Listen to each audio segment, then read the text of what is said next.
Hey everyone, it's Nux, and welcome back to another episode of the new Super Gaming Squad podcast. Yes, we're back with another one of these. It's been a while since I've done one of these, and I still can't believe this is the name of the series, but I don't have any intention of changing it. I don't got any better ideas, but we're just going to go ahead and get to the point, which is that tonight we are here to talk about the third Sonic the Hedgehog movie.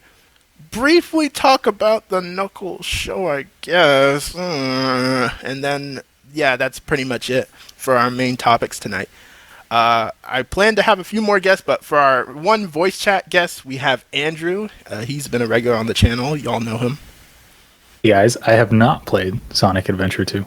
Yeah, he's not a crazy Sonic nut like me and some other folks, so he's coming into this with a very different perspective. You say that? But I actually did go to see the Sonic Symphony, so I'm a fake fan. Yeah, bro, you might see. It's kind of funny because I played like dang near every game, but I haven't gone to the Symphony. So I don't know what that says about me. I haven't like gone to any of the symphonies. Was Crush 40 at yours? Because I know they were at some of them, but not all of them. No, they weren't. Yeah, they probably had stand-in musicians and stuff. Yeah. How was that symphony overall, though? It was pretty good. It was a fun time. Okay. I drove pretty far for it. Probably will not do that again. Yeah, because they have these in like very specific locations, so I can imagine you had. Yeah, to go to Ohio. Yeah, Ohio of all places. Yeah, right. He saw Maria get shot. Oh yeah, did you at your show? Did you see that? Was that like something they put on the screen? During Sonic's, I don't remember. Oh, yeah, because they show gameplay clips throughout the games, and, like, apparently they show the Maria clip, and, like, people cheer whenever they do that. And it's like, dude, y'all are insane. Can I talk about the movie now?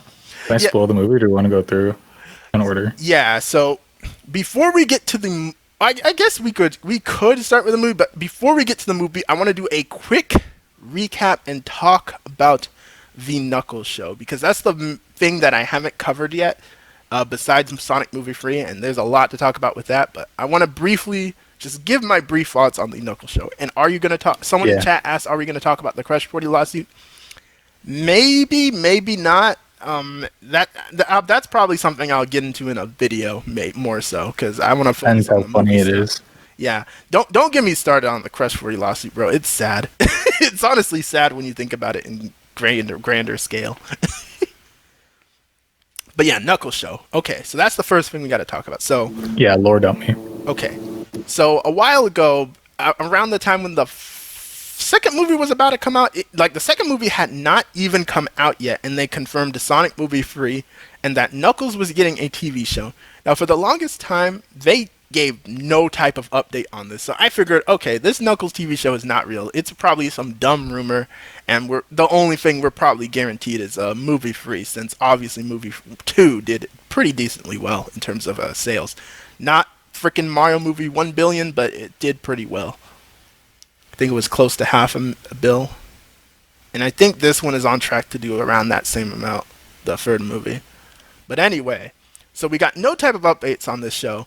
And then all of a sudden, I don't know if it was Jeff Fowler or one of the other people, but they posted this image of Knuckles' hat from the OVA. It's like, if you know that hat with the stars on it. I don't know. It's like a cowboy hat? Yeah, the cowboy hat. So they posted that, and they were like, yeah, the Knuckles series is real. We're working on it. And I was like, oh, wow. So they're actually going through with this Knuckles series. But here's the thing. I always had low expectations for this show because they confirmed that it was live action just like the movies. And even though I think the movies do okay with the Sonic series, like we've come a long way with these movies. You know, we've gone from back when this movie was in development with Sony to when they threw it out because we don't want to make a freaking Sonic movie, to then the original design. Bro, the original design, did you see that?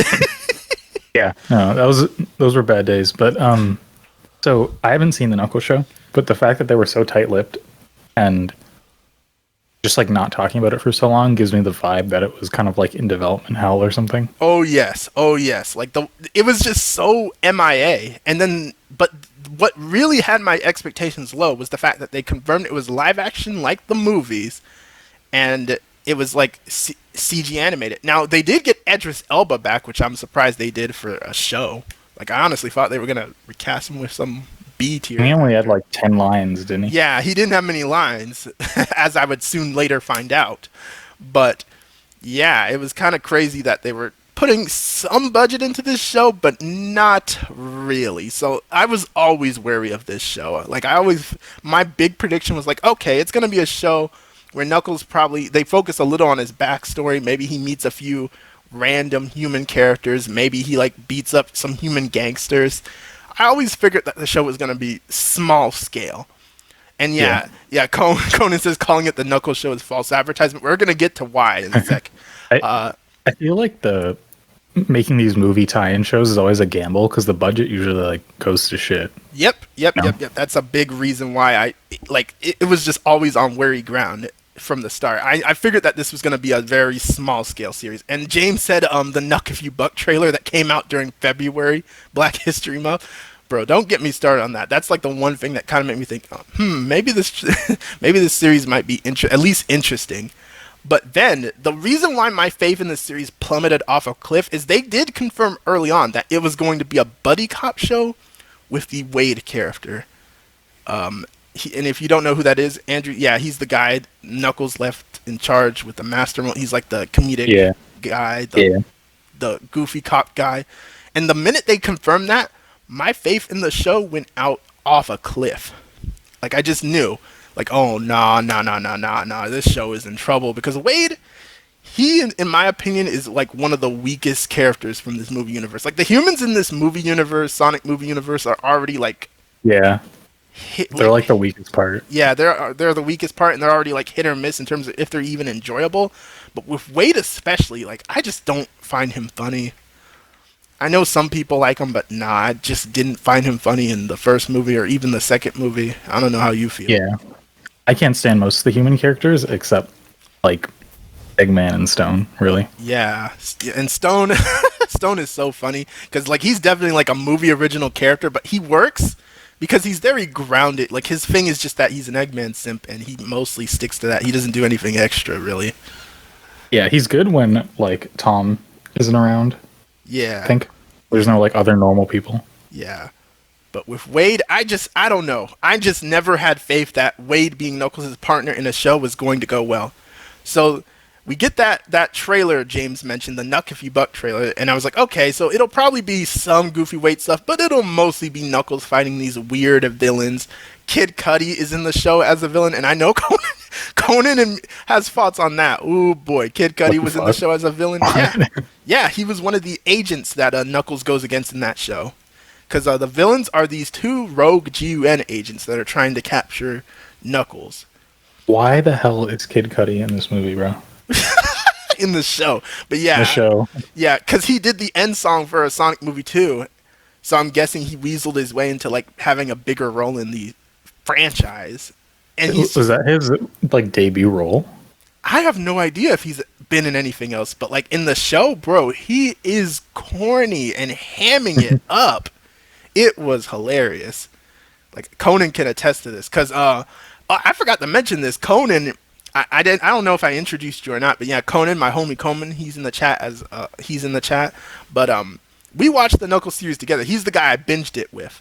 Because ain't no way in heck I was going to be watching this alone. Like, the minute I heard how much of this show was going to focus on Wade, I was like, yeah, I'm going to need someone to hold me down with this. I don't think I could watch that show sober.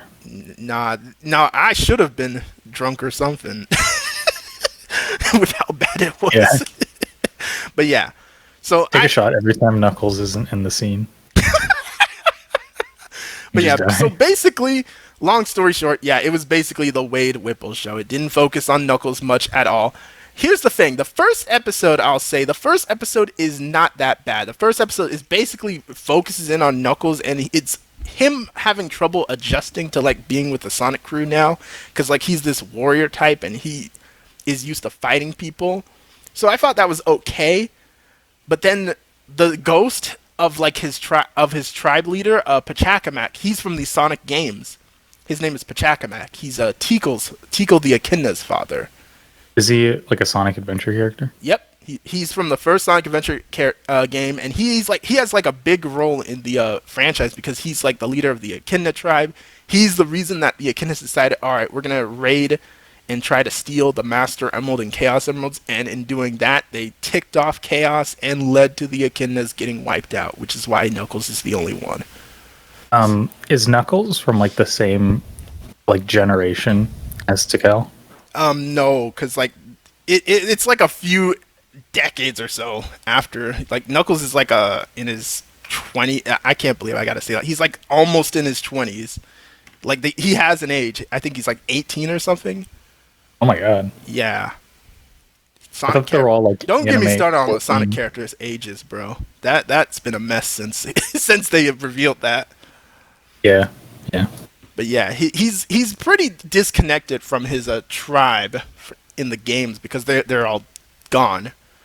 But in this show, 𝗵𝗀𝗃𝗃 shows up and he's like, "Oh Knuckles, you know, like your destiny is actually to help out this random character named Wade grow as a person because he sucks. He's like failing this bowling tournament that he's trying to be a part of. So go train him, Knuckles." That's literally what 𝗵𝗀𝗃𝗃 says. Like in the game, he still sucks in the third movie. Bro, that's... Wait, what's going on? Oh, Andreas is here. Andreas I'm here. is here. Hey. What's going on? How's it going, Yo. Andreas? Hey. So yeah, thank you for coming. No problem. How have you been doing, Andreas? I've been doing all right. This year's been pretty good. Not a lot has happened. But you know, just kind of here hanging around. Oh, Knuckles is 16, 17. Okay. Well, wait, what? Someone was correcting me on how old Knuckles is because I was talking about the Sonic Adventure lore because I'm talking about the Knuckles show. Oh, yeah. Yeah, we're starting this off. We're talking about the Knuckles show before we get to the movie free stuff. And Andreas, you can back me up on this. How do you feel about that show? Knuckles show? Yep. Okay, well, the first episode was fine. Yep.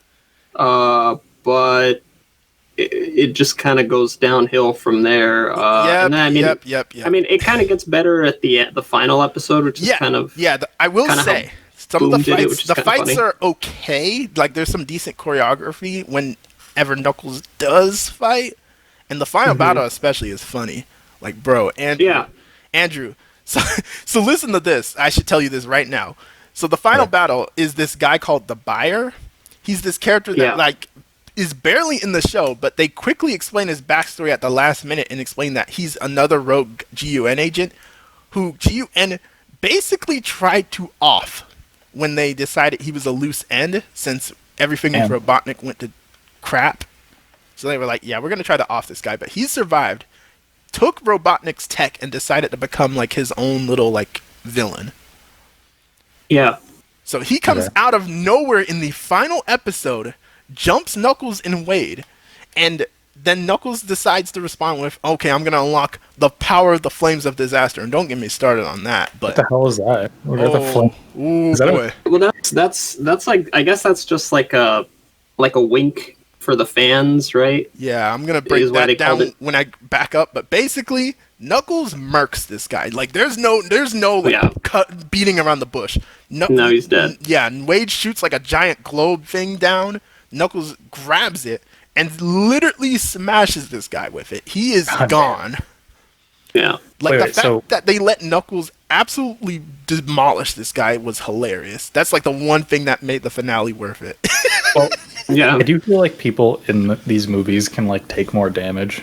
than a Yeah, real person. yeah. You would think he'd survive, but no, he is gone. He is Right, gone. so it's- they didn't beat around the bush. That guy is gone. Are Flames of Disaster a game thing? Yes. So Okay. I gotta explain the show in order in order for that to make sense. But yeah, episode 1, Yeah. all you need to know is that it sets up Knuckles training Wade, and he does for some reason. Episode 2. So at the end of episode 1, Knuckles gets snatched up somehow by the agents. He loses a freaking fight to the agents Yeah. because they have Sonic's rings, the same technology as Sonic's ring power, the portal power, and they manage to beat Knuckles. So that leaves Wade to go save Knuckles, and yeah, this is the point where he becomes the main character, basically. Wait, one more question. Yes. In the games, are Gun like the good guy necessarily, or do they do like They're good and bad dubious. stuff? They're very dubious. Just like in the movies, they're dubious. Like they'll help, but they're dubious because they're the government. They have their own But agenda. there's still some like NATO type world. They're army, like right? the CIA. Yeah, and it is Or like the vague. They're like a FBI, vague something like that. worldwide thing. Now, obviously, in the Sonic movies, it's Earth, so they're like an Earth organization and more U.S. centric. But in the games, Yeah. yeah, they're like a weird NATO type organization. In the movies, only America, London, and Tokyo. Yeah. They do go around the world a decent bit. Cause is Reno? Where is Reno? Is that like That's Nevada. okay, Nevada? Yeah. Why was I thinking that was like outside the country? I don't know. No, that's Nevada. I Yeah. mean, they blew away like what was it, the Parthenon or Oh, whatever? yeah. Yeah. Yeah. It's- No, Yeah, these they- places get messed up in these movies. It's kind of funny. Yeah, I mean, the first film had the pyramids of Egypt. Second film had Hawaii, I guess. Oh yeah, I forgot they went to friggin' Hawaii in the second movie Oh, because yeah. of the dumb wedding scene. Actually, no, it was the second film that had the pyramids. I think I forget. The pyramids was the first one when Sonic was like running around the world, and he goes Oh, around, yeah, he yeah, goes you're to the right. Great Wall of China too. You know he Yeah. didn't mess that up for obvious Yeah. reasons. And then in the third film, England, rest in peace, Big Ben and the Crown Jewels. Oh my god! so there you go. No, actually, I just realized what you said. They probably would have just lost the entire movie in that territory. They Yeah, blew away the Great Wall. Yeah, that's why he only runs past it. They know. yeah, But yeah, Knuckle, these GUN agents, Kid Cudi and his sidekick girl, like they're basically the main villains until that buyer guy comes out of nowhere at the very end. So it's hilarious to just see Kid Cudi trying to be a threat, but it's Kid Cudi, so it's like, huh? I'm surprised he wasn't like too expensive to not be I in that mean, many. it's I don't know. Is his music career popping off? I wouldn't know. I'm not like deep into his type. Yeah, I have no his clue. area. I guess not. Yes, not. But yeah, so episode 3. So this is especially where the show goes off a cliff because Knuckles and Wade are now wanted since the rogue GUN agents are like putting bounties on them to like get bounty hunters to help them. They decide to stop by Wade's family's house, and the whole storyline with his family is absolutely insane. Andrew, you're gonna lose it when I tell you this. So Wade's family is Jewish. His family is Jewish. And they literally make it a point to like compare Knuckles' backstory, with him losing all of his tribe Oh no! to Jewish Like cult. Moses? Yes. No, to Jewish my people. The straight up like their struggles and like the freaking Holocaust, I think. Yeah, What? I think yes. I'm never been more Yeah. serious, bro. They legit do that. And I'm like, huh? Like I get trying to, like- I get the intention. I get it. But like there's some things we need to like stop. We need to feel think. like- I get it, but I don't think that was necessary in the writing. I think that's just kind of like what? Yeah, that was crazy. I feel like the echidnas mirror a bunch of real world cultures, but I wasn't. Yeah, they expecting that. take from multiple, so like it's not like they have like a specific coding, coding if you want to call it. No. But like, it's just so wild to actually like see it in practice. Yeah. But yeah, his it's his very mom random. is okay. If it was just his mom, I think Wade's family wouldn't be so bad. But his sister is unbearable.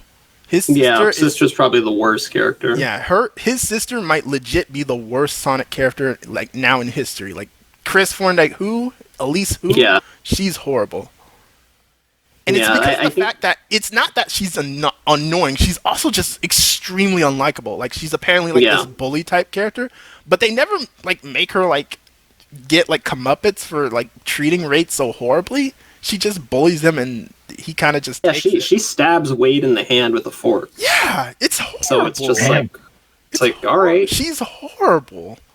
The Achilles of the Saiyans of Sonic Chaos said hello.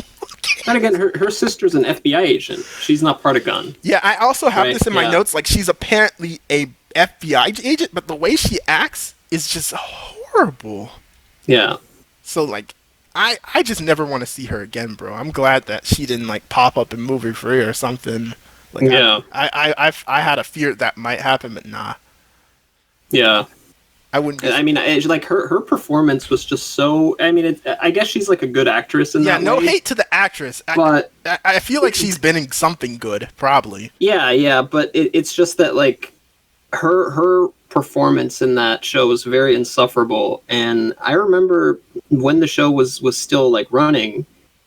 Like Sonic fans had to be like, "Hey, don't harass the actress." Yeah, who played this role, because at the end of the day, don't harass these people because they're not in charge of the writing and the characters and all that stuff. And you got to tell Sonic fans this, especially they be tripping. Yeah. So we can harass the writers. No, I'm not saying that either because I don't want the Pontaff people on me again because y'all know I'm going beef with him. Yeah, but yeah. Crazy episode. So after that, we get to episode 4, and now I can break down the Flames of Disaster nonsense. So episode 4, Wade gets kidnapped. So again, the episode focuses on Wade again. Knuckles is with his family. He's chilling. He has nothing to do with what's going on with this plot at this point. Wade gets kidnapped by this bounty hunter who turns out to be his childhood friend. And because of this, he ends up in like a dream where Isn't Wade just like a normal cop? Yes! He's a normal man getting into these shenanigans. And he's so basic and, like, not funny. So it's like, why are we watching this, man? Isn't he like he's like Knuckles the straight man and he's like the idiot? No, Knuckles, I guess Knuckles is the straight man because Wade is just so goofy. Like, he makes Knuckles, like, look so much smarter in comparison. And Knuckles, he has his goofy and, silly moments. Yeah. Yeah. So that's especially what makes it like unbearable. Knuckles is not enough of a straight man to like make him tolerable. Yeah.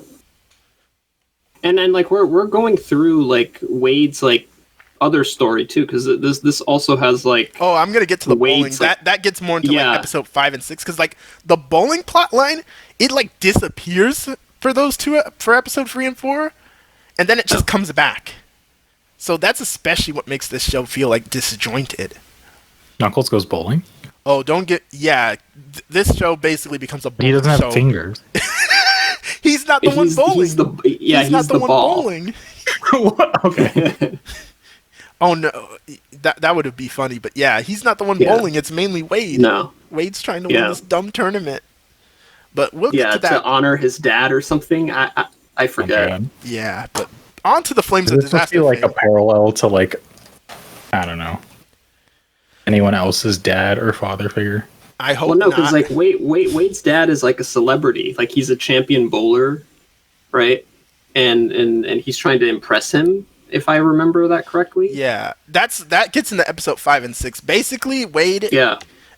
Wade is a part of the reason why Wade feels like a loser is because his dad abandoned him when he was super young, and. I'm losing it saying that out loud, but yeah, his dad abandoned him when he was super young.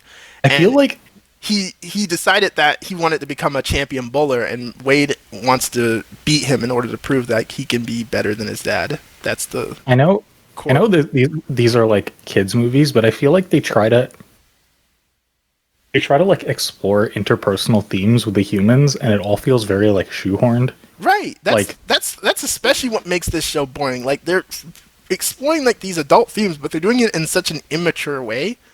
That, like this show is too weird. Like the overall plot could have done so, but like I feel like it doesn't do it that well or that much. Yeah, it doesn't focus enough on the Knuckles and action for like the kiddos. And I mean, Knuckles is missing in an episode. Yeah. Like, you don't see him at all. Yeah, I think that's the one where where Wade gets kidnapped. Yeah. But yeah, these shows are don't have enough like Knuckles and the usual Sonic characters for like the kids, and then for adults, obviously these shows are so goofy that how do you take this seriously? Yeah, I kind of find a lot of the human characters to be kind of annoying. Right. But wait, yeah, a so lot of people feel that. Yeah. Do any of the main cast show up in like the first episode or something? Sonic and Tails are in episode 1, and that's it. They don't. And I mean, I guess like Maddie, like Maddie is no Tom. Tom was like MIA. No Tom. Yeah. I imagine his actor was like busy with something else. Yeah. That's preferable, honestly. But yeah, Sonic and Tails, they're in episode 1, and all they are is just to show that Knuckles still hangs out with them. That's it. Yeah. They don't really say goodbye to him or anything. He just kind of goes off with Wade on this dumb adventure, and then is the actual Sonic guy there? Yeah, it's his actor. There's no replacements. Yeah. Okay. Yeah, they're all the same cast. And the CGI, I will say this: the CGI on Sonic, Tails, and Knuckles is still as decent as in the movies. I will say that. So it's on par with the same. Which like, I imagine how long are they on screen? Adds to the screen time. Yep. I imagine that's why the screen time is so little. Yeah, they're not on screen for a lot. Probably maybe like the first 5 minutes of the first episode. Yeah. Or 10 minutes. Tails. I forgot about this image. Tails has 2 minutes of screen time. Specifically him. Oh, weird. He especially got done dirty. Sonic, he's on a little longer because he has this talk with Knuckles about like Destiny or some junk. Yeah. Wait, Tails isn't even expensive. Yeah, but maybe Colleen became a little bit more expensive after movie 2. Maybe. Oh, maybe. Good for her. Oh yeah. Colleen, she deserves. She and all the voice actors, they do a good job. And even ēDRIS, as much as I hate how sideline Knuckles is, I will admit ēDRIS, he still does an okay Knuckles in the show. Yeah, he's fine. Wade and he seems to enjoy the role, so it's just like, it's whatever. Yeah. But what I was talking about was the Flames of Disaster. I gotta explain that. Yeah. So Wade has this dream where he meets 𝗵𝗵𝗀, the Echidna tribe leader, and this leads to this whole musical segment where Wade is dressed up as Knuckles. I don't know if you've seen the image, but he's dressed up as Knuckles, and he reenacts like this backstory that they never told before in the movie universe, but Wade reenacts it while dressed up as Knuckles. That sounds racist. That's echidna face, bro. Yeah. I see what you're saying, but yeah, I imagine what the reason they did this is because, again, budget to they don't have enough budget to actually animate this backstory with Knuckles himself, so they had Wade tell it while dressed up as him as a roundabout way of telling it. Okay, if you have a picture, please post it. I want to see it so bad. Oh my goodness! I mean, I think them not using CG to explain it would have been less expensive than the whole musical, right? Because they use costumes, they use props. One of the problems with this show is I feel like they really could have scaled some things back. This didn't need to be a 6-episode show. Honestly, this could have just been a streaming movie, and that would help the budget a lot. It was going to be a dozen episodes. Oh no! If it was a dozen, no. We would have never seen Knuckles or anyone else. It would have been horrible. Yeah. But let me put it in the Twitch chat. I imagined it. I imagined it being 1, 2. The first 2 episodes maybe have Knuckles, and then 3 to 10 are just filler shit. Oh yeah. The last No, the whole show is filler. That's especially why if it was 12 episodes, it'd be even worse. And yeah, Andrew, the image is spot on. That's him. That's Wade in the Knuckles costume. Yeah. When you have the time, watch the freaking musical itself. That's what makes it especially painful. That's crazy. It's literally called The Flames of Disaster. It's a whole song and music dance. But part of why it ticks me off they didn't show this with Knuckles himself is because we learned from this musical that Knuckles, when he lost his tribe, what he did was he decided that he was going to get stronger. And how he decided to do this is he went to go fight, quote unquote, a demon that has this power called the Flames of Disaster. And if you played Sonic games, that's 𝗵𝗲𝗄. 𝗵𝗲𝗄 from Sonic 06. And that giant puppet of 𝗵𝗲𝗄 too, which was So it looked pretty expensive. Off screen, apparently, Knuckles fought 𝗵𝗲𝗄 from Sonic 06, took his power, the Flames of Disaster, which, by the way, if you don't know, the Flames of Disaster, normally that power is inside Elise, the girl, from Sonic 06, the infamous one who... Oh my god, I was going to ask, is that a fucking, like, 𝗵𝗲𝗄 thing or whatever? Yeah. She's the girl who infamously kissed Sonic.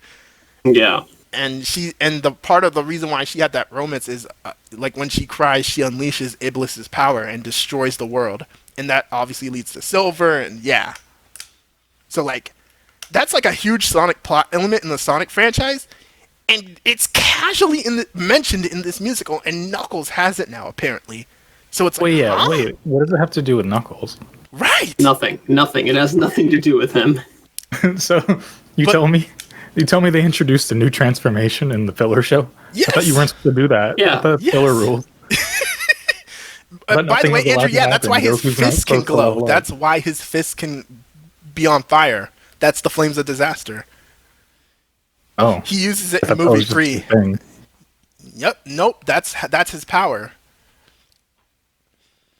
So yeah, the fact that a random musical explains that Knuckles got the Flames of Disaster. Does that mean he can't cry? Does that mean if he cries, the world will No, I don't think it works like that. No. But if it did, that'd be hilarious. Because one tear out that boy and it's over. Yeah. A warrior does not cry. Yeah. That would be so hilarious if the same thing applied. But that did get a lot of theories going. People are like, oh, is Mephiles going to try to kill Knuckles now then? Is that what's going to happen? God. Sonic's going to die and then Knuckles is going to have to kiss him. No! God. Oh my goodness, that'd be hilarious. But yeah, then that leads into the final few episodes, which is obviously the bowling tournament. Knuckles fights the GUN agents. So... I should also mention this. The final villain, he's not the only one who presumably dies. Well, the final villain, yeah, he's dead for sure. But I'm guessing Kid Cudi and, like, his partner die, I think? No, they get sent to the mushroom planet. Sent to another planet. I think so. Yeah, they get sent to the place where Eggman got sent to in the second film. Gotcha. Yeah. I forget, because, again, I forget bits of this show. It was a blur. But like, if they really killed off Kid Cudi, that would have been hilarious. I remember when I was watching with Konon, he said, he literally asked me while we were watching, like, is Kid Oh, no, I asked this, and then his response was hilarious. I said, wait, is Kid Cudi about to die? And Konon was like, I hope so. Because of how bad the show was at that point, it was hilarious. I think our minds were just broken. Yeah. I mean, when you're that fed up. But yeah, the show ends with that okay fight. It wasn't crazy, but it was okay, I guess. And then, yeah, that's it. Literally, that is it. The show anticlimactically ends. Like, it doesn't show Knuckles, like, back with Sonic and them. It just kind of ends. So yeah, an absolute waste of a time of a series. It was a wild ride. Yeah. That's all you need to know. Knuckles gets this new dumb power-up. Wade... It focused mostly on Wade, and the whole purpose of the show was to make Wade more competent. But as you mentioned, Andrew, in movie 3, yeah, he's not competent. Yeah, he's there for like 10 seconds, isn't he? Yeah, he's a joke. So that's especially why it's like, what was the point then of the entire show? Like, he isn't stronger. He's pointless. So yeah, the Knuckles series sucked. Wade as a character is just like a waste. It does sound like it was in development hell. Yep. A writer strike too. I don't know if it was going on during it or around it, but yeah, writer strike might have also been a factor. This could have been AI generated for all we know. Yeah, I was going to say, I don't think something was involved in the production of this. Oh my goodness, but yeah, Knuckles show done. It makes me angry just thinking about it. Like I want every day I want to rant about that show and the missed opportunities, because I feel like if the show were a lot more Sonic centric, like if it was fully animated and it just focused solely on Knuckles, we could have gotten stuff with his tribe. We could have got him like Rouge, or I feel like it would have been way better, and I guess it would have been more expensive. But like, they should have just bit like having like normal voice actors and not the movie people, right? And just focus on like their world or whatever. Right. I feel like that would have been better. Right. And then like the Chaotix, like that's a big thing I wanted, like because Knuckles' one game is Knuckles Chaotix, which has like Team Chaotix, Vector, Charmy, SBO. So like I would have loved it. I would have loved it if that was what the direction his show went. And I feel like if you say Buddy Cop in reference to Knuckles, that's what I'm gonna think of. Yeah. Yeah, the Chaotix would have made the show amazing, because like he would have had a great dynamic with him. We know that the Chaotix exist in the movie universe. Yeah, the Chaotix exist in the movie universe. And the thing that confirms that, of all things, is a freaking comic, of all things. Yeah. Yeah, because the movie has, like, tie-in comics, and the Chaotix exists. Oh, my God. Yep. So we might see him in one of these movies eventually. Oh, Lord. Bro, I don't know. I'm scared for how, like, Vector is going to look. He's going to look like a real freaking crocodile with, like, realistic texture. It's going to be hilarious. Oh my God, I didn't even think about that. Oh my God, Charmy? What's Charmy gonna look like? Charmy is gonna be freaking awful with his dumb helmet. He's busted. He's gonna look so scuffed. SBO, I feel like he'll be the easiest one. He'll basically be like Sonic and them. But yeah, it's gonna be wild. Andrew dropped. He might come back, but yeah, with that. Yeah, that's fine. Oh, there he is. Oh, there he is. But yeah, with that, we can get into the movie free talk. So, yeah. First things first, I guess I'll say, what are your all's general thoughts on movie free? Just general thoughts before we get into the specific plot stuff. Andrew, how do you feel?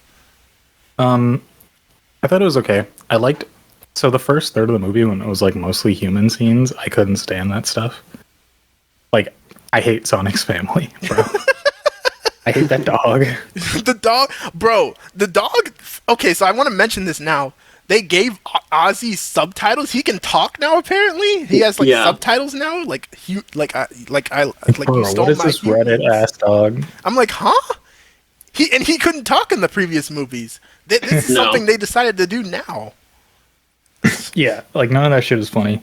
It's weird that like I still think it's weird that they try to tackle some themes and put some like honestly a crazy amount of budget, but then all the humor is just like straight up like kids humor.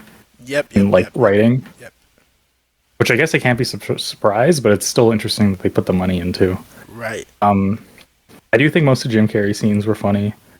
I thought the climax was kind of eh. Like it definitely could have hit more. They could have used the music for longer, but I don't know how the rights for that kind of stuff work.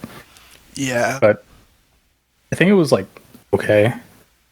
I wanted to see fucking a real ass gun unload it into that girl, but wait until we get there. That's already a talking point among some people. Like they should have actually shot Maria. I accepted long ago they were not doing it, bro. Yeah. Ain't no way if they want to keep that PG rating. Is it PG or is it PG-13? I think it's PG.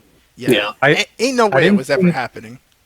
I didn't think it was actually going to be like in the frame, like they were going to show her exploding, but I thought it was going to like that's even more than I thought they would show.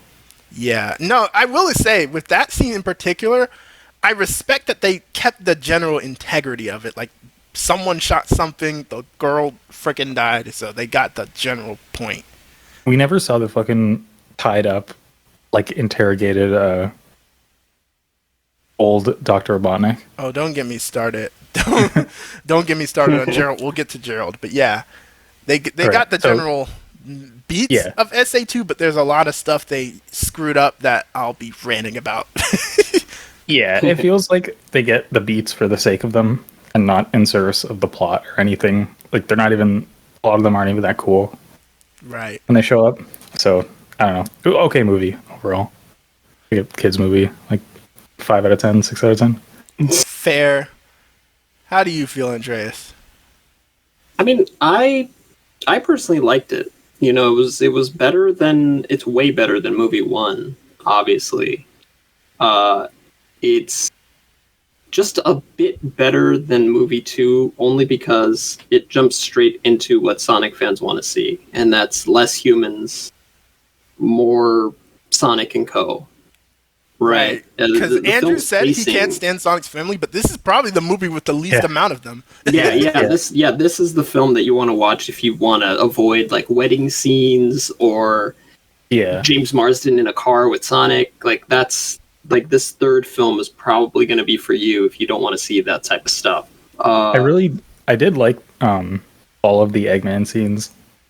I thought they were going to do a bit more with the parallel of Sonic and our Eggman versus like Shadow and Grandpa Eggman, but I think they were still like really good when they were on screen for the most part. Yeah, I think that's where Jim Carrey kind of takes. Funnily enough, he probably carries most of the film because absolutely, if you're gonna do anything goofy, you're gonna do it with Jim Carrey and nobody else. And I think that film, I think the third film did it a little bit better. You know, because you don't have like random dance scene in Russia like in movie 2, or you know, I liked the random dance scene. Uptown Funk. Oh my lord! Yeah. The dance scene with Gerald at least makes sense because it's Jim Carrey, and you can put Jim Carrey in anything when it comes to comedy, and it'll be funny.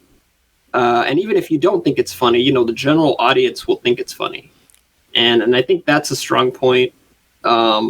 But you know, with the Sonic characters, you know, make sure that they're all business, right? Like whenever you see like Sonic flossing or you know, Sonic and Tails dancing in like a bar in Russia, that kind of takes you out of it. I do want to say that Sonic as like a character does not capture the essence of like modern Sonic like at all. No. There's like moments he has his moments, but like as like Sonic as like the game character, like he's clearly like a whole different take. And I saw on Twitter some people were saying like this movie leans him more into game Sonic, but like just not enough. No, I think Jim Fowler has like a different vision of Sonic in his movies, in the sense that he's like this hyperactive kid, and Knuckles is like the older brother, and then Tails is like the middle child or something, or the youngest child, who's a little bit more mature than the crazy, you know, younger brother. Yeah.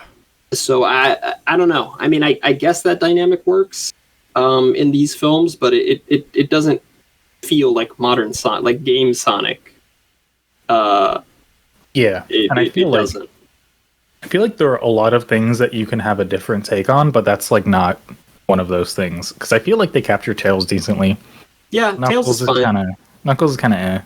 Yeah, that's basically my thoughts. Like Sonic is like too drastic in my opinion. Tails, he's basically 1-to-1 because that is what he is in the games mostly. Like Sonic's little cute sidekick, and then Knuckles, he's almost there, but then they lean hard into the warrior thing. Yeah, I kind of see Sonic as like a bit more of like a, not like a huge like Goku character, but like he cares about like his interests, like speed and shit, and not too much about like, okay, not that much like Goku, but like there's a little bit of that like irreverence. Like he cares about his thing. He's just kind of in the ride. He's kind of saving the world because he's along for the ride kind of thing. The big thing with Sonic and his game characterization is that he's very nonchalant. Like he obviously is a good-spirited character. I'd argue he's a lot more good-spirited than some other characters like Goku. Like he's not someone who fights to fight. Like there are times where he doesn't even want to fight. He's like, bruh, get me out of here. But like overall, Goku will make situations worse because he wants to fight. Sonic doesn't really do that. Yep. That's the difference. Don't tell Newgrounds that they didn't understand that for a time. they basically saw Sonic and Goku as the same character, but nah. Sonic is very like nonchalant in terms of how he is, but because these movies lean so much on the whole family and Sonic and them are like more so kids, it really changes that. Yeah, I feel like they should have, if they were going to do that, they should have kept it more like classic Sonic for at least for the time being. Maybe, but y'all know how I feel about classic Sonic. Oh my goodness. I'm not a fan of classic Sonic, but that's I see what you're getting at. But I think Jeff Fowler wants to portray Sonic as like this hyperactive kid who's like, I mean, in the first film he was he had this incredible power that, you know, destroyed or this town almost, like with it causing like an EMP throughout the United States, and he's got to learn to control that. Movie 2, it's more of like, oh, you've got to be a little bit more responsible. Then movie 3 is more about, hey, you got to be a leader. It's basically the Peter Parker arc, low-key. The Tobey Peter Parker arc. Where he slowly grows between each movie. And I feel like the reason for that is, like you said, Andreas, they appeal these movies more to general audiences. Like Sonic, Game Sonic and his characterization and the other characters, they appeal to like nerds like us that like mainly are there for like the fighting and the dumb action. And the music, don't forget the music. Yeah, right. A lot of people love the Sonic music. Oh, we'll get to that.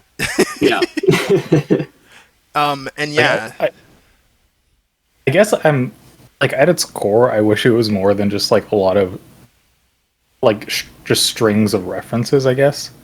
Yeah, that's another problem. He's very reference heavy. And the reason for that is with the first movie, it was very heavily inspired by Deadpool. Because Deadpool was like a big thing around the time the first movie came out. And then one of the writers from Deadpool is on the first Sonic movie. So that's why he's extremely quippy. And because of that, they've just had to carry that on throughout this trilogy. Yeah. But from like my earlier point, I do think that like if they held off on Shadow, like maybe that would have killed the box office, but if they held off on Shadow and did like who from the post credits, I think they could have capped off classic Sonic really well and then made him like modern. Yeah, that is a debate. Like trilogy or something. Did they do Shadow justice? And I have like mixed thoughts on that when I get into like my specific like thoughts and SA2 and all that stuff. But like people debate like should they have done SA2 even this early? Like maybe they should have been a more comedic trilogy. Maybe. Yeah, because like I don't think Sonic is at this age like a good foil to Shadow. Right. Like these movies, they very clearly lean more towards the comedic angle. Like maybe Sonic 1, maybe that could have stayed the same. Sonic 2, they focus on Tails and they really focus more on Tails. And then 3 is the movie that gets slightly serious, but not too much since it's Knuckles. And I think the worst thing is that I feel like they kind of repeat a bunch of like Knuckles and Sonic plot beats with Shadow. Especially like only doing it like one movie apart. Yeah, that's something I have in my notes, is that I do think Shadow, like his redemption was not handled the best. Because basically, we were talking about it in the last podcast stream, Andreas. Like, how is Shadow going to get redeemed? Are they going to have JoJo be like a Maria parallel? Are they going to have like Maddie do it or Tom? Yeah, no. Surprisingly, surprisingly, that didn't go that way, which I'm kind of glad it was portrayed that way, because I don't know. I feel like movie 3 tried to kind of emphasize it's like, hey, Shadow kind of hates the fact that Maria's dead. Yeah, and he just wants to get back at Gun, not Sonic specifically, or any type of hero, just anybody associated with Gun or Gun. Yeah, but the problem is, because they try to connect him more with Sonic and have him be the one to talk him down, I feel like that basically just turns Sonic into freaking Naruto, because he's the one who like talk new jutsus him. Oh my god, yeah. And it's like, why? It's just not as believable as some other characters. Now, to be fair, it's not like the original story or even like other portrayals are the best at this. Because, like, obviously the original was Amy, and Amy wasn't even doing much in SA2. She literally kind of walked up to this man and was like, hey, can you stop being bad? And he was like, bet. Yeah. And then didn't Amy, like, it was she Chris? Was in... Chris? Yeah, in Sonic X it was Chris, but we don't talk about that. Because that's not even canon, I think. I mean, Amy's reason for kind of making Shadow a good guy in a sense was kind of pointless in SA2. She just kind of exists there, which is weird. I could kind of understand Amy more though, because with Amy, she has like that sweet, innocent vibe that kind of reminds him of Maria. I feel like that's why Amy works a little better. She has like that innocent, sweet vibe. I feel like that's what they were going for by having Amy be the one to do it originally. But Sonic do it feels, I don't know. I think it was a little bit clever how movie 3 did it with Sonic in specific because of that Tom scene, right? Everybody thought that Right. Tom was gonna like die, and Bro, I thought not for a gonna- second maybe they might, but when he was in they the pulled a ambulance, fast I was one. like, oh, he's Yeah. fine. He's fine. Yeah. So I guess it makes sense how movie 3 did it, but Shadow is just he's not as dynamic as as Sonic fans would want him to be in movie 3. Right. And I feel like a lot of that is because of the movie universe and how it's written. Yeah. I do feel he's very like one-dimensional. Yeah. That's a problem with Shadow. That's always been a problem with Shadow in the series. I don't even think SA2 got that right. Like, Shadow is just very one-dimensional.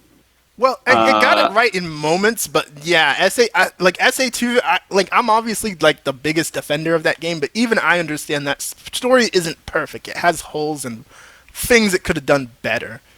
And I feel like having that be the template of a whole movie without too much reworking obviously is going to make it a little flawed. Yeah. Shadow the Hedgehog should have been the template. Oh my goodness. God. Well, I mean, it's funny you say that. Oh, no. Because Shadow's origins... We're going to get to... Yeah, we might as well bring it up. Shadow... Yeah. So this is like something that's extremely like bizarre to me. So Shadow's origin, obviously in the games, he's made by Gerald. And we have Gerald in the movie, so you would think it'd be a similar origin, right? Gerald made Shadow to be the ultimate life form and help cure Maria. But no, Maria is not sick. She's not sickly like she was in the games. She's perfectly fine. And he comes from a meteorite.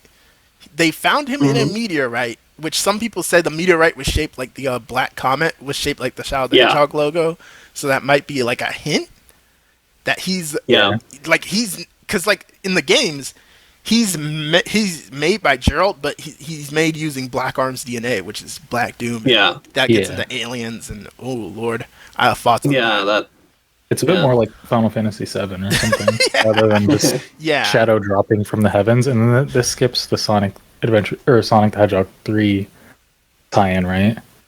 Yeah, it skips a little more of like some of the other games lore, but because he's vaguely now made by... He's like his own creature now and not made by a human, it leaves a lot of loose ends to his backstory.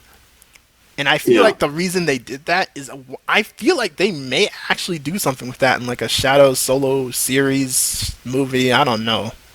I mean, they talked about wanting to have a Shadow spin-off. Yep. That was a rumor. I posted it in one of my videos that there was a rumor they want to do a Shadow show, like a Knuckles show, which, God, I'm scared for that. I mean, you say that, and then they, in one of the interviews with Keanu and Idris, you know, they kind of joked at the fact that they wanted to work together in a spin-off. Right. So there was that. Yeah, and Mygo, that's what makes it more confusing. In chat, Mygo said the director said they didn't want to touch the Black Arms and Black Doom for the movie. That's what he said. For this movie, they didn't want to touch Black Doom and the Black Arms, which, duh. That's weird. That's a weird statement. You're not about to dive into that lore in this movie with all the other stuff. They were holding off on it for now? Okay. Which, I mean... I don't think he said that sense. He never wants to touch it. I just think that he said he didn't want to do it for this movie, which makes sense. I mean, it makes sense. It makes sense, but here's the thing. Jeff Fowler was in charge of of Shadow the Hedgehog's like cinematic stuff. Yeah, that's another reason why I feel like he left this origin more open, because I feel like he does want to do Black Doom. Yeah. Which, I mean, it would be interesting to see. But I think Shadow's origins should have been a little bit more on the human side. Right. I think you know, you could have tied this movie really well by having Gerald discover like the ruins that we see in movie 2. Oh yeah, the Knuckles. Because like people have theories that Shadow is heavily based on the Echidna lore. Yeah. Because like they have a mural of Supersonic fighting Perfect Chaos, and some people think that he got inspired by that mural. And that was the inspiration for BioLizard, and oh my goodness, BioLizard. That's a whole other can of worms. Yeah. Oh, thank God we didn't get that. Oh, we did. We didn't. Funny enough, we did. So Wait, we did? A lot of people missed this. That movie that Shadow was watching with Maria, the monster, is BioLizard. That's BioLizard. Oh, I didn't even catch that. Oh, And the reason I why thought it was Shadow just- has like like existential dread crisis and says like I'm scared of like people seeing me as that monster is it's a reference to the fact that that's his dynamic with the Biolizard in SA2. Like when he sees the Biolizard, he's literally afraid of the fact that he might be a literal monster. Mm. That's the whole point of Biolizard. That's why it's the prototype ultimate life form. Yeah, I thought that was just like a legally non-specific Godzilla. Nah, it's straight up Biolizard apparently, and that's the reason why Shadow says like he's scared of being something like that, because that parallels what Biolizard is in the games. So I thought that was a clever way of getting Biolizard in. Yeah. But at the same time, when you get to the finale, I kind of wish that like instead of Sonic and Shadow fighting generic GUN robots, because when they go super, they charge and at the base, and the base gets defended by GUN robots. They should have tore through those robots like paper. There's one pet peeve that I have with movie 3, and that they call the Ark the Eclipse Cannon. Right. They don't call it the Space Colony Ark. Bro, they just the call Ark it the doesn't Eclipse even Cannon. exist, to be honest. Cause, yeah, it doesn't exist. So it's just like, all right. That space is basically just the Eclipse Cannon. There's like no living space on it. So the Ark, which is weird, but I guess it makes sense. Yeah, the Ark in this universe is straight up on Earth. Like that base where Maria grows up in is basically the Ark equivalent. Yeah. Oh. I'm so mad they didn't piss on the moon. Bro. God. Because here's my thing. I'm a little peeved that like they blew up the moon, so I respect that, but it wasn't intentional. Like it's not like the games where Eggman like purposely shot at the moon as like a warning to like frighten people. In the movies, it's straight up an accident. It's a joke, basically. It's only a little bit of the moon, too. Yeah. Yeah. Well, that I can respect because, like, in the games, he, like, blows a big chunk of it and they never address it, and that's, like, a huge problem in plot in the games. So I can understand the movies, like, doing less with that. I mean, somehow I have a feeling that, if movie 4 actually does get made, right, we're probably going to get a plot point to where it's like, hey, Sonic, you guys are like destroying our Earth. Like you destroyed our moon. I could see You've destroyed a lot of our landmarks. You guys should probably go back to where you came from. What is Why'd you word it like that? It's like Wade in the outfit saying it's it's I mean, they did that in Sonic X.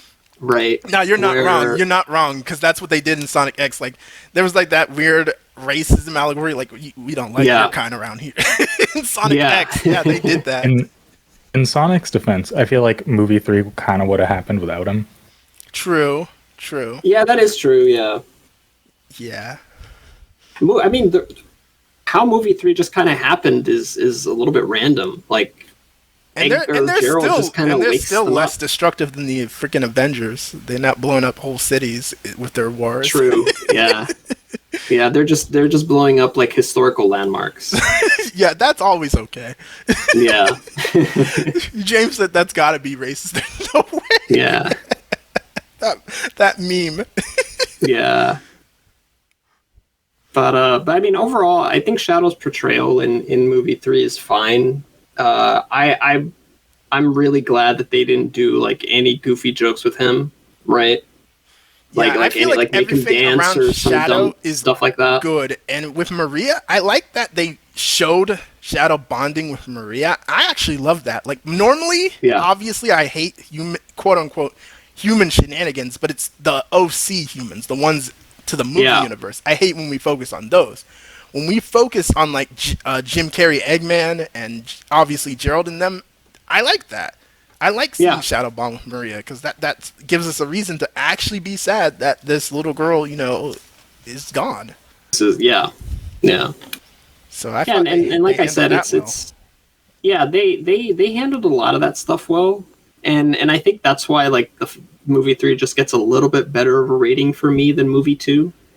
Only because like you kind of go right into the action, right? Like the stuff that you see in the trailers for movie 3, that's like a few minutes, right? And like you have the whole rest of the film to kind of go through, and this is like an hour and 40-ish minute film, so it's not a short film. It's almost as long as movie 2, but they cut off a significant amount.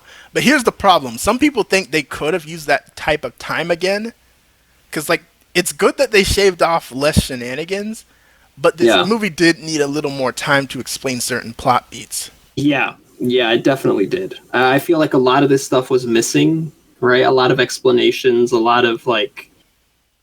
I think the thing that confused me the most was like the gun commander. Right. He's probably the most confusing character in the movie. And again, I'm going to get to Gerald. Gerald is a whole other conversation because I'm going to go ahead and say it now. Gerald, in my opinion, is the weakest character in the movie. And I think he's the character that drags down the movie. Which is crazy to say because I think Jim Carrey, like, with movie 1 and movie 2, I think Jim Carrey undeniably was like a big part in carrying those movies. But with movie 3, I feel like Jim Carrey starts to overstay his welcome. Because he's playing two different characters that are basically Jim Carrey, and it's getting a bit much.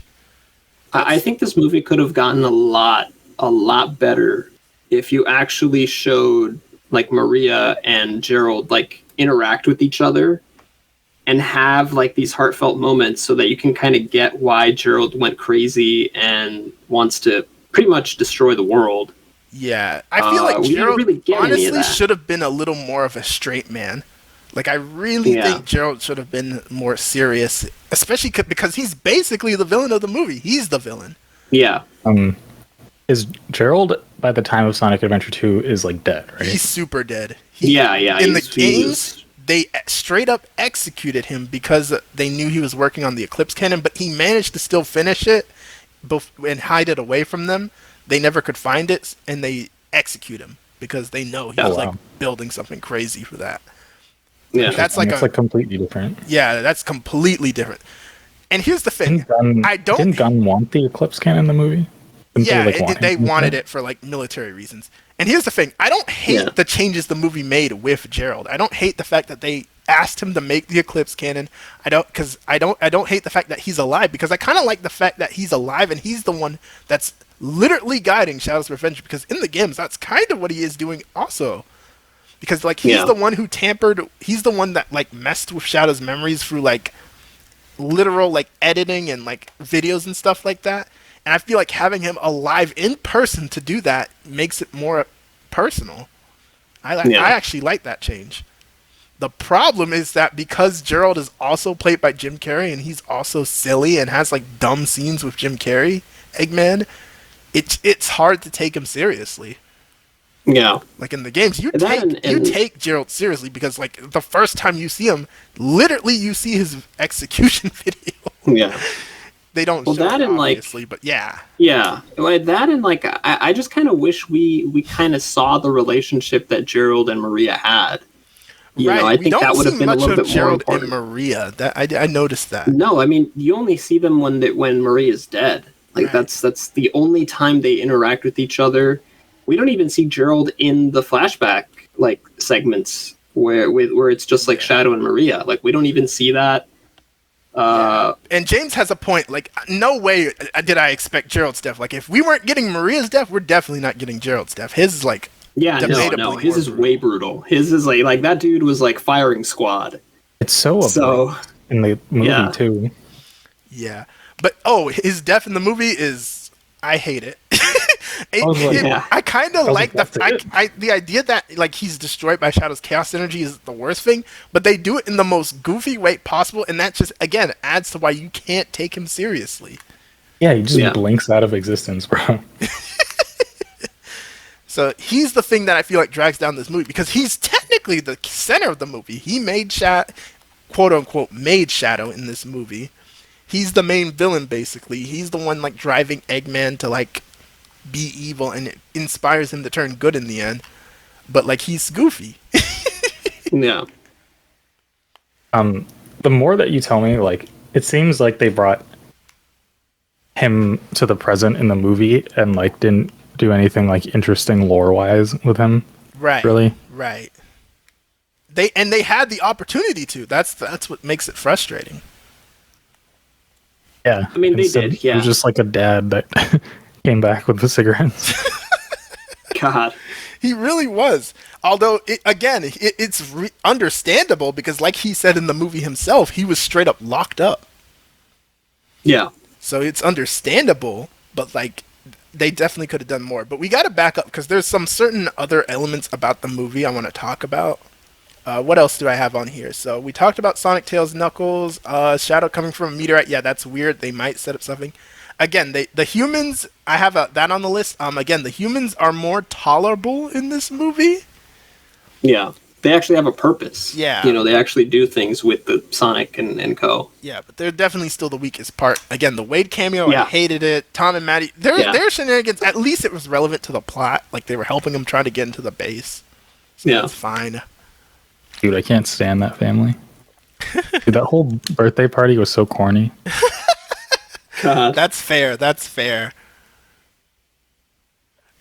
His death caught me off guard too. Like, oh, he blew up. Yeah, James. It's crazy. It's crazy. The Chow Garden. I didn't. Bro, I'm a little sad that the Chow are like an in-universe like mascot thing. I'm a little sad Yeah. at that because like, can we even make them real anymore? If they're I guess like, not. fake? The whole time I was like, okay, is this based on a real thing in the movie, or are they just like Pokemon in this world? I Like, have no idea. And yeah, the Pokemon reference was crazy. I know Nintendo wanted to so Goofy. bad. I like that joke. That was a good joke. I know Miyamoto was clutching his fist. I'm Yeah. surprised they could do that. I'm surprised you didn't get an Azuka cameo in like the internet. It cafe is or weird. whatever. He hasn't gotten a cameo throughout these movies. No one really has. Like, no one from the games has gotten anything in these movies but freaking No. Colleen. And then obviously this is the movie that finally starts using the freaking game music. Thankfully. Thankfully. And it used more than I thought. Because Live and Learn, obviously, that was the bare minimum. Like, Yeah. if you're not using Live and Learn in an SAT-inspired movie, what are you doing? I think Yeah. Shadow is just so tied to his music more than the other characters. Oh yeah. Yeah, they had to. But you notice in the OST they actually do reference some other songs too. Like the Eggman '06 theme is there, like the iconic one that they reuse all the time. That was there. City Escape Yep. is apparently a leitmotif at a point. Yep. Maria There's plays other, Live like, and Learn. Like it plays in universe. Yeah. Maria plays it on a guitar. That's Yeah. crazy. So yeah, they did the music much more justice in this movie. I will give them props for that.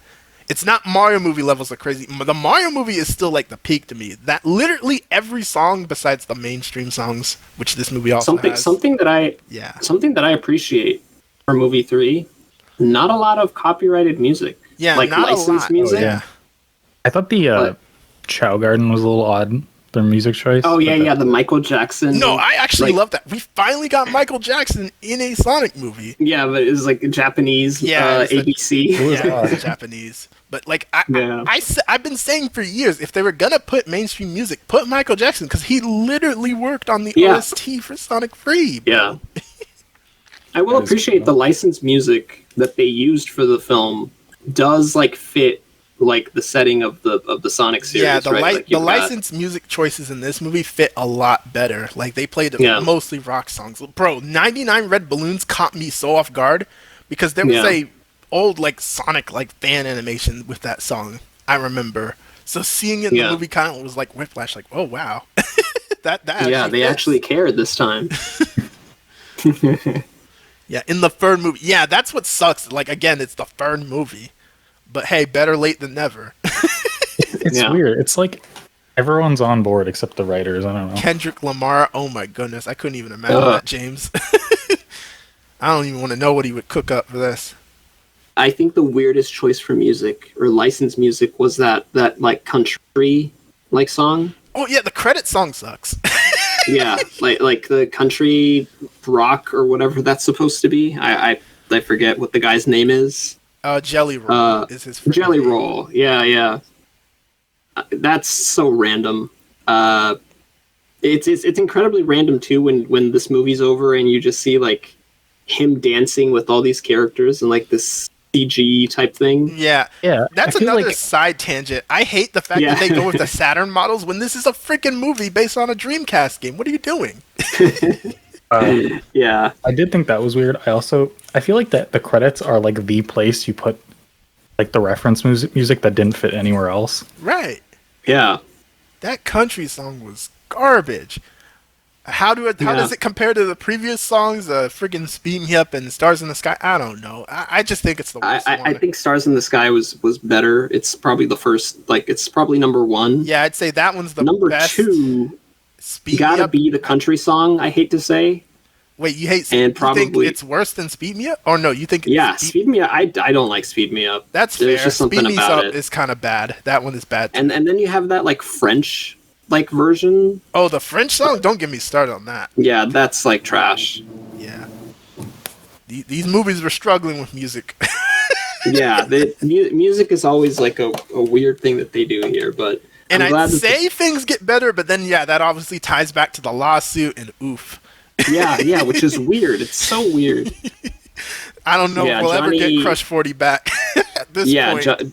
Johnny at this point has pretty much been in like the red zone at this point with like licensed music. Yeah, so I hope y'all enjoyed that live and learn scene. It might dead ass be the last time we hear it. Last time we'll hear it in like a movie because Can someone fill me in on the lawsuit thing?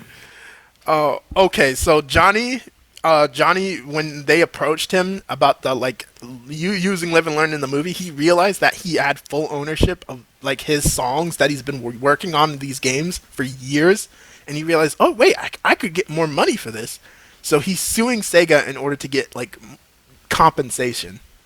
Yeah, that's basically like for all the up until then he hasn't been getting royalties, that kind of thing. Yep. But apparently it's not like he's like asking like, oh, like give me like $1 billion or something. Apparently it's $500,000. That's like what it's averaging. But like, Sega is cheap. They're not gonna. I feel like they're not gonna settle, bro. They're just not. I mean, if they're gonna settle, they're not gonna bring back Crush 40. Oh yeah, even if they do settle, I feel like they're gonna be petty and just be like, "Nah, we're done with this dude." Yeah, like the last time somebody went up to Sega to like sue them, like they got fired, and that was like Ken Pender's tier, right? Sega and obviously is like very meticulous with this stuff. They're like Nintendo, and like they don't like people challenging them. Yeah, and like not a huge loss with Ken Penders, right? But still, like the people who try to go head to head with Sega, they don't end up coming back at all. Yeah. So, see, and hope you enjoyed that. With Penders, we lost nothing. We lost nothing. Yeah. When we lost. Penders. We're getting the Penders verse. Yeah. It's better. Yeah. Well, it's funny you say that because in the fucking I don't even know if I could say that. Whoops. But you can curse. You're good. Okay. But. It's funny you say that because in the Knuckles like spin-off. Oh yeah, the Knuckles show had a Penders joke. I forgot. Yeah, it had that. the puppet looked like Ken Penders. So no fucking way. During the musical, when they're talking about how Knuckles' dad died, his dad, instead of having a normal echidna design, his dad straight up has the Penders mustache and glasses, and it's the funniest thing. What? Is he still an echidna? Yeah, he's an echidna puppet. It's the musical, of course, so it's not CGI, but yeah, he has like a little Penders mustache and glass. I'll send you the clip, Andrew. I'll post it in chat. It's hilarious. Yeah, but yeah, going back to the movie, it's just like it's Shadow's portrayal is pretty decent. Keanu Reeves as Shadow, I think was fine. I don't think it was. I think like, he was serviceable. Offensive. He was serviceable. Yeah. I think if you were to bring him back, DLC in the dang Shadow Generation DLC. Oh my goodness, his performance in that. Oof. Yeah. That boy phoned that in. Yeah. Maybe even literally. I think literally they might have just like talked to him on Discord and say, "Hey, can you say a few lines for this DLC in Shadow Generation?" Yeah. He's like, "Bet." Yeah. Oh my god. Yeah. But check chat, Andrew. That's the Okay. Yeah, that's the Discord Ken chat, Penders. Yeah. But yeah, that's like crazy. Oh, I will say that I do appreciate Tails gets more screen time in movie 3. Oh yeah, Tails and Knuckles, they get a little more screen time. It's just that they feel backseated because obviously since Shadow is like the main threat and Sonic's the only one who can match up to him, they fall back. Yeah. And then Tails has that moment where they like get rescued, right? Right. Knuckles comes in clutch at the very end, which I'm happy about. Yeah. But I feel like obviously, again, since this story is so based on SA2, and they don't have like the rivalry, like because the point of SA2 is Team Hero versus Team Dark, Sonic versus Shadow, Tails versus Eggman because brains, and then Knuckles versus Rouge. Because that dynamic is like kind of mixed up in this movie, it like backseats them. It's also kind of weird that they still say like Team Sonic anyway. Yeah, they say it a lot throughout this movie. Yeah, I think the other side characters don't really. It's weird because even Agent Stone doesn't get a lot of screen time. Like right. he gets screen time, but he doesn't get a lot. Like Agent Stone, I don't know what more he could do. Yeah, I do like that scene Agent Stone has with Tails, where he's like talking with him, and Tails is like, "Oh, Sonic's my best friend. You're best friends with Eggman, right?" And he's like, "Yeah, yeah." That's a good Tails like scene. Yeah, that was a funny scene. He's like, "Yeah, we're totally friends, I think." And also that random like Sonic Heroes joke in that scene as well with Knuckles, right? With like the "is he scared of ghosts" type thing. I think that's an SA2 ref too, because like SA2, I forgot about friggin' Pumpkin Hill. He goes to Pumpkin Hill. He's scared of ghosts. He has a whole rap song about it. Oh my goodness! If Pumpkin Hill had been in this movie, that would have been the funniest thing. It would have been, yeah. Yeah. They could have. They go to so many random places that don't matter. Oh no, they wouldn't bring back the Knuckles raps because like his rapper of those original tracks is like controversial now. Don't get me started on that. They didn't have to bring back the song. He could have just been to a Halloween type place. That would have been a nice reference. Yeah. But yeah, I mean, movie overall is way better than movie 2, at least in my opinion. I think it's better because of the fact that like it focuses less on the humans and the family, so naturally it's just more tolerable. But there's just certain jokes and certain plot beats that are like executed weirdly that I struggle to say it's like a huge gap between movie 2 and movie 3. Oh yeah. And backing up to the Chow Garden scene, that scene is kind of funny when it starts getting attacked because you see the guys in the Chow Garden like dive and like one flips a table over to like get behind, like he's in a shootout or something. That was hilarious. Yeah, I wanted to bring that up. That's in my notes. weird death fake outs with Tom, and then with Sonic. Yeah, this movie and then had rest in peace Commander. Oh yeah, the Commander. The Commander is in my notes. So, what's the deal with the Commander? Is he even dead? I don't think they clarified. He's dead. I don't think he's dead. I don't know. He dies. We don't know. They never clarified if he's dead or not. But. Okay, but see, here's the thing. When Tom like disguises himself as the Commander, she doesn't act surprised like that girl. I forget her name. Kristen Ritter's character, Agent Rockwell. Yeah, and she's another talking point. She's another talking point. Yeah, so I guess you're right. Maybe he isn't dead. He just looked the deadest for sure.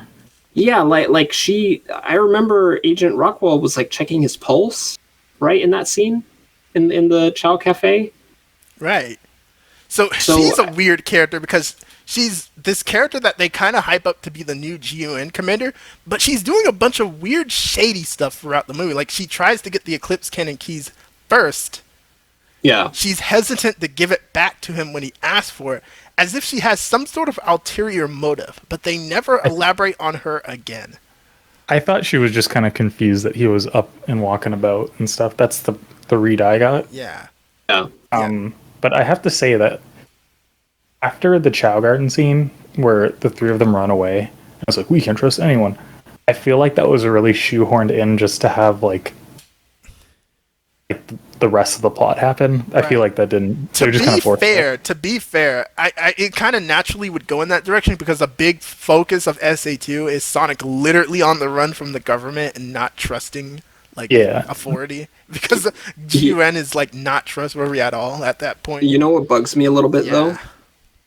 The fact that they have that scene where they're like, we can't trust anybody. and then they go ahead and trust Agent Stone right after. So it's just like, wait a minute, what's going on here? Like, at least they had the line where Sonic says he has trust issues, and he's like trying to keep his eye on Eggman. He's like, we're not splitting up. I'm going with you. I'm keeping my eye on you. So they at least acknowledge it somewhat, but yeah, it is weird. What else is in my... But yeah, the reason why I bring up like why director Rockwell and her character is weird is she's like a very prolific actress, and you would think she'd have a bigger role. And obviously there were a lot of theories around her. Like people were saying, oh, is she like Rouge in disguise or something? Or is she going to be like a 𝗃𝗶𝗃 type character? And Andrew, if you don't know, 𝗃𝗶𝗃 is like this human GUN agent girl who like hangs out with Rouge in Sonic X. Yeah, I remember. So people were speculating like, is she going to be like hanging out with Rouge in like a post-credit scene or something? No Rouge in this movie, which is like sad. Which is weird because apparently Jeff Fowler, or at least people on the team, wanted to bring back Rouge. Right. They said they wanted to bring her in because like this is 𝗧𝗪 the movie, and she's like she's the only playable character in that game, not in this movie, which is kind of sad. I think she at least could have been a post-credit scene because I don't know if y'all want to go to the post-credit scenes yet. I mean, I think we've almost covered everything in my notes. Yeah, I think we can. Yeah, because that's like obviously the last thing I want to get to. But yeah, like in my opinion, the post-credit scenes are like basic. They're very basic. Yeah. They're super basic. They're not anything too shocking. I feel like one of them should have just been like Rouge. But no, the very last one I'll say, because that's the most basic, is literally just Shadow surviving, which, duh. Yeah. Shadow, of course, is going to come back. There's no way that they're going to let Keanu off that easily. There were 2 post-credit scenes. Oh, yeah. At the very end, the last one is Shadow surviving. Is he gonna lose his memory or anything? Is this gonna lead? We don't know. It's just him picking up his inhibitor rings and being like, "Yep, I'm alive." So we don't know what his deal is yet, but he's alive. Was he like fucked up and he was like, "Oh shit"? Like no, you just see like his legs. It's literally just his feet. It's like a shot of his feet, so we know he's alive. So if he was fine or not, we don't know. I'm sure he was fine. Oh, he's fine. He's alive. Yeah, but we don't know. I mean, like, was he beat the fuck up from falling from space? No, we don't know. He's probably gonna be okay. Yeah. Because he survives in the games, and they obviously keep him around because he's literally one of the most popular characters. They're not killing Shadow off. He's no, I don't think they kill him. I'm just wondering if they're gonna doesn't he lose his memory? Yeah, in the games after 𝗧𝗪2 and after he sacrifices himself in that game, he does lose his memory, and that leads into the amnesia plot line. But I don't know if they'll do that for the movie universe. Maybe they will, but I don't know. I doubt they would, just because it wouldn't make sense. Yeah, it'd feel a little contrived and confusing.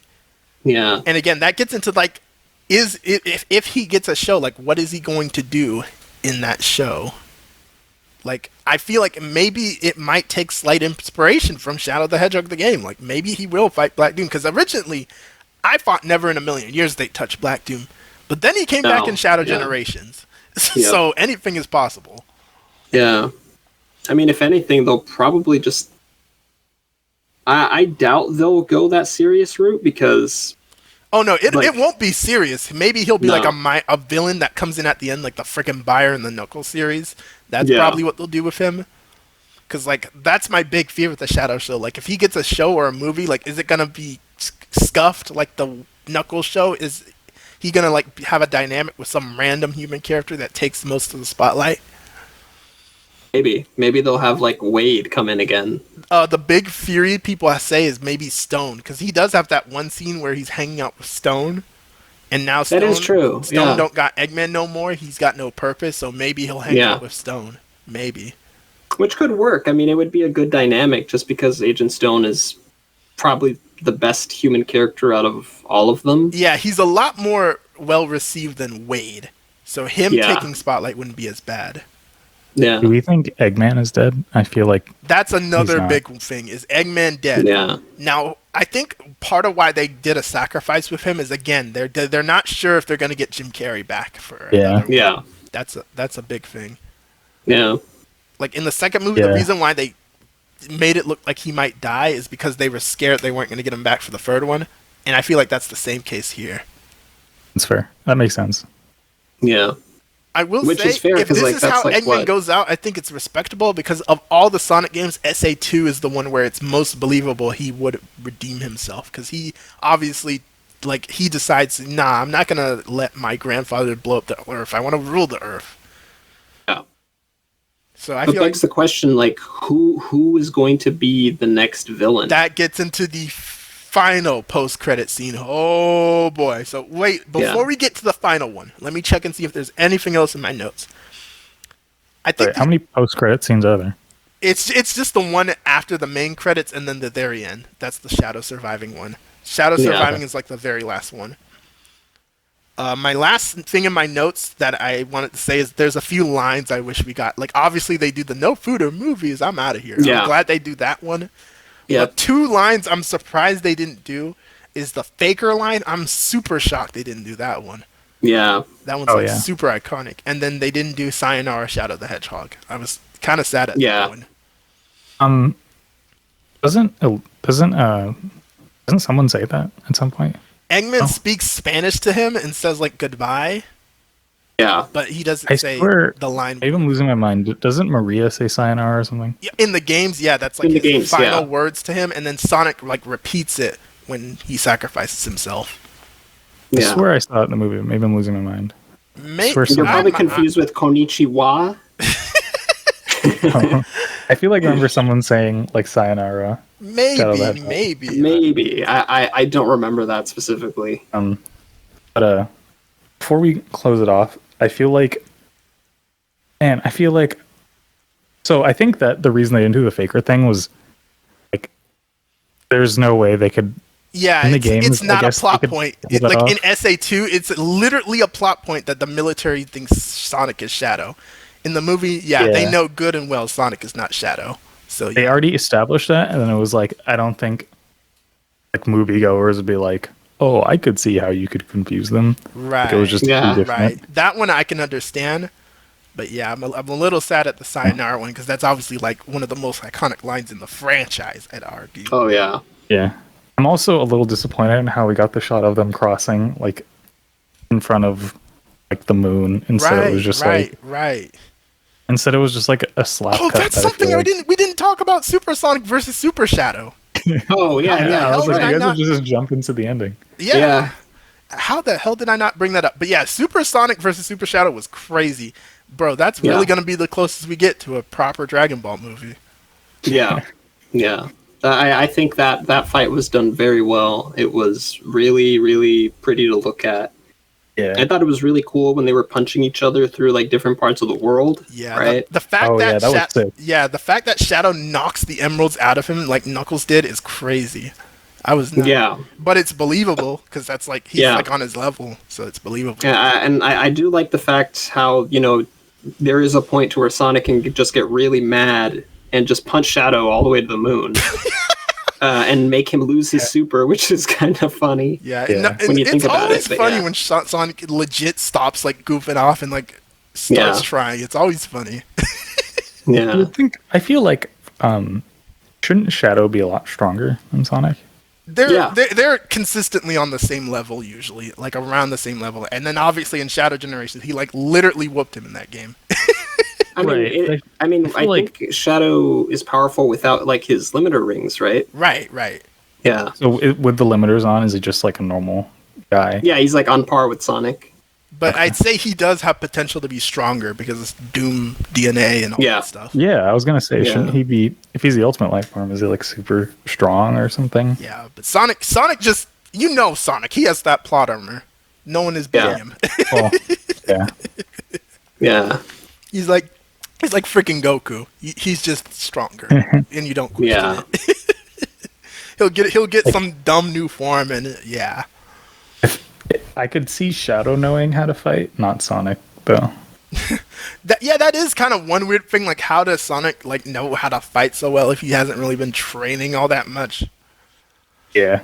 That's kind of every action movie. Everyone just kind of knows like martial arts for some reason. Yeah, Knuckles is probably the most believable because again, he grew up in a freaking warrior tribe.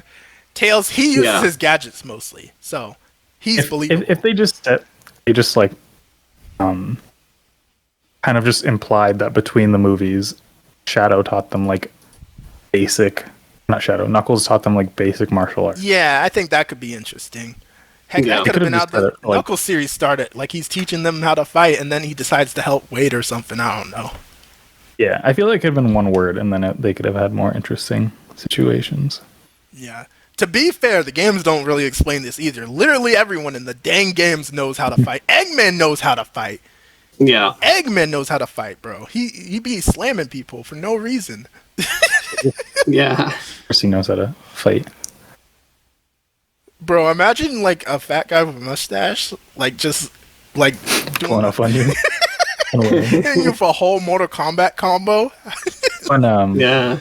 When Sonic ran after Eggman and Eggman got away, if I was Sonic, I would have just killed myself in that situation.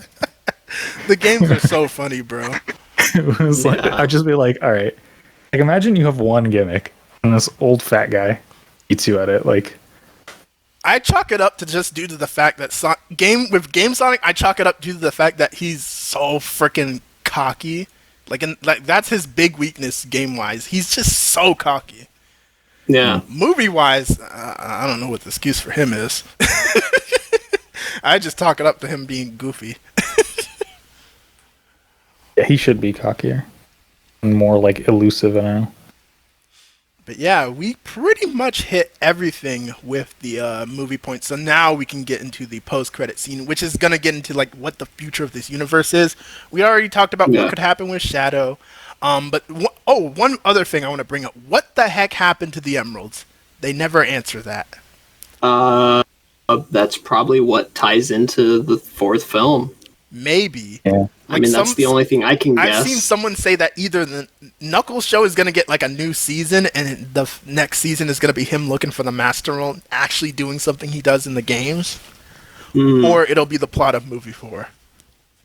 I can see that. I could see either one of those happening. All I know is though, if Knuckles gets another show, or if we get that Knuckles and Shadow team up show, I ain't watching jack all 2 reviews coming out. I'm not wasting my time like that again, bro. No. I would like to see a Shadow, or I would like to see more Shadow before the next movie, because they seem to like not really be doing. Yeah, I think he can have a show or movie. Honestly, they should just make it a streaming movie. Like, don't make it a show if you don't have enough budget to do a show. Just do a movie. Yeah. Save your money. I have to say, like, I feel like they could just do the show and then just give Shadow a different voice actor. Because I don't feel like Keanu's Shadow is particularly like striking or like unique sounding. Right. Yeah, that's Like, another thing that's eating into the budget. These actors, besides maybe Colleen, obviously she's getting worth more with each movie, but like, yeah, pricey. Yeah, have the Shadow and Tails team up. Oh my goodness, God. Tails getting a show, bro. Tails, I don't even. Tails know. What highly would he even be unlikely. doing? Maybe he'll build the freaking mech from SA2 since that wasn't in the movie. He didn't. God. In the games, is Shadow like born an adult? Or like however old he is. It's kind of like, weird in the games. grown? He's born basically with knowledge. He's like very inept. So I don't know. He's like very intelligent. He's intelligent like from the get-go. And he's like fully grown. Basically. Yeah, you don't. There's no baby Shadow. We do know though that he did get like taught by Gerald and Maria, especially Shadow Generations. Like has like a line where Maria's like, "I remember like teaching you stuff in like home." Yeah, which I wish we saw. I wish we saw that in the film. Yeah. It's just Shadow and Maria being homeschooled. That would be hilarious. Yeah. Yeah, that would be good. Imagine going to class and your only classmate is like a literal freaking hedgehog. Like, yeah. I am curious though that since he's like straight up from space in this, like, are they going to do anything different with his origin? Like, is he going to have memories? Again, I think it's possible they will do the Black Arms. Like, if he's from space, it's literally nothing else. I don't know what else it could be. 'Cause, like, but I mean, like, Are the circumstances different? Like, did he grow up there and then forget, or did he like? Well, in the games, like the Black Arms come from nowhere in the games. Like in the games, he's mostly on the main planet Earth. I don't know what planet it is on the games, but basically he mainly goes through the shenanigans on the Earth planet. But then the Black Arms come to Earth, come to him, and say, "Hey, you're our what's the word I'm looking for? Successor." Black Doom's like, "Hey, you're my successor. Be evil." Yeah. And he's like, "Huh?" Yeah. And, so yeah.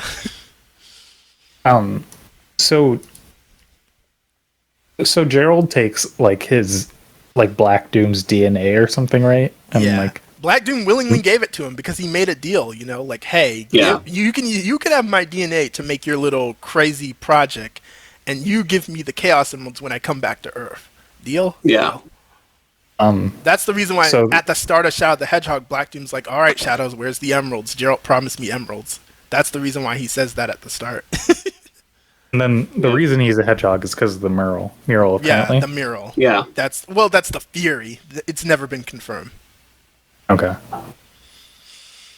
Yeah, so I feel like they can do whatever they want now with like how he was actually born. I don't know if they will. They could go in a different direction, but I don't know. What else would it be? Like, would he have like bird parents like Sonic? I don't know.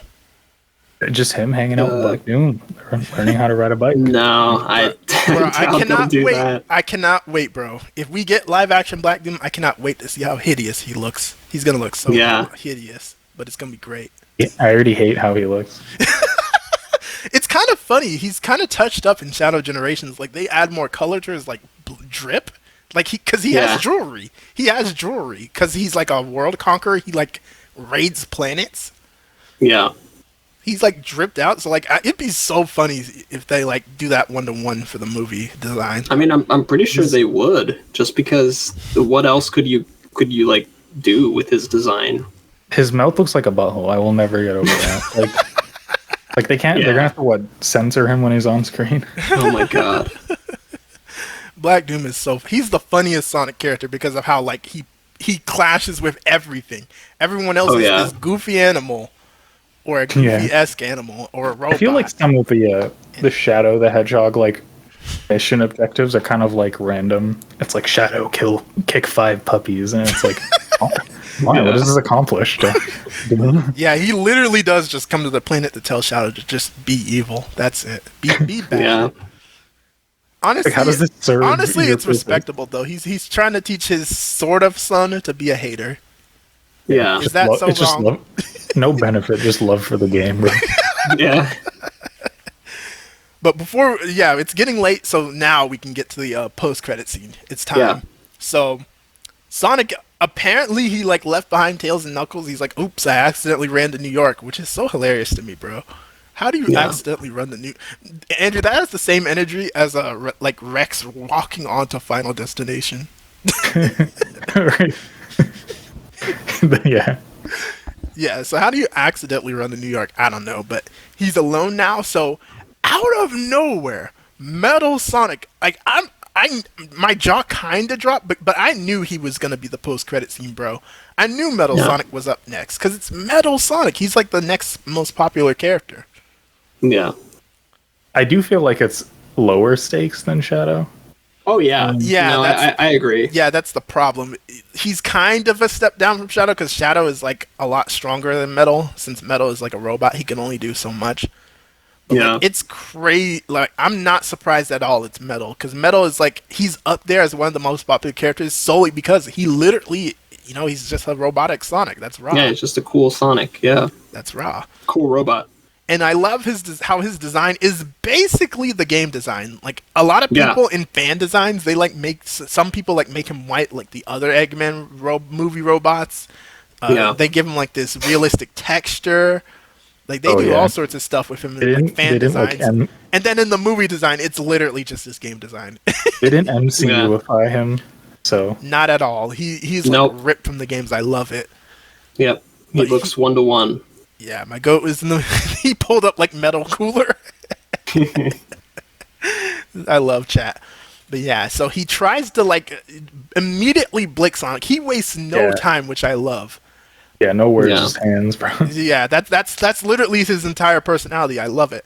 I'm kind of shocked that they like went to him fighting Metal already in like the post-credit scene. I honestly thought that what the post-credit would be is him in the process of being made. Like we'd see him in a tube or something. So that gives me the vibe that also Metal on his own, I don't think can carry a movie. Right. So it's he's probably not known like, for being a talker and having a deep backstory because his literal backstory is just I want to show Sonic I'm better than him. Does he even have that much of a personality in the games? He talks in his Neo form, and then sometimes he has his moments, but overall, he is like a killer machine. He stands on he's pretty like the OVA is like unusual, for example, in terms of how much personality. Even there, he mostly is a killer robot. Obviously, he talks at like the very end. He's like, "You are Sonic," which I don't know. That was kind of a weird thing with the OVA. Yeah, I would want them to take. I kind of want them to like take OVA elements because I need the strange, isn't it, as a line, bro. I would like that. I mean, I'm pretty sure they will do the that. Game elements. Yeah, they well, here's the thing. OVA got referenced in the Knuckles show. His hat is in the show from the OVA. So yeah, cowboy hat. OVA references aren't entirely off the table, but yeah, they do mostly focus on the games. But yeah, we get Metal Sonic, and for a second, I thought it was going to end on a cliffhanger. I honestly thought it was going to end with like, oh, either like Sonic, like we don't know if Sonic died, quote unquote, in the explosion, or when he starts getting surrounded and they jump him. I honestly thought it was going to cut there, like cliffhanger for movie 4. Yeah, that's what I thought. Which would be extremely awkward if they did that. Like, imagine we don't get a movie 4 and the universe ended with Sonic getting jumped. That would have been the funniest thing, bro. Like the last time we saw a movie Sonic, he got jumped by like robots of himself. That would have been crazy. But no. I don't know if I said this like a second ago, but when I said that Metal Sonic, I don't think he can carry the movie alone. I feel like there's going to be like another like villain behind him. Yeah, it's obvious. Yeah. It's obvious why. And James' comment is also funny. Like, I need Metal to be extremely disrespectful. I hope so, James. But here's the problem. So this gets into a bit of why I was a little worried. So we see Metal. You know, I was kind of weirded out by the fact that we're already seeing multiple Metal Sonics, because that's something that's like a plot point in some of the comics and some games.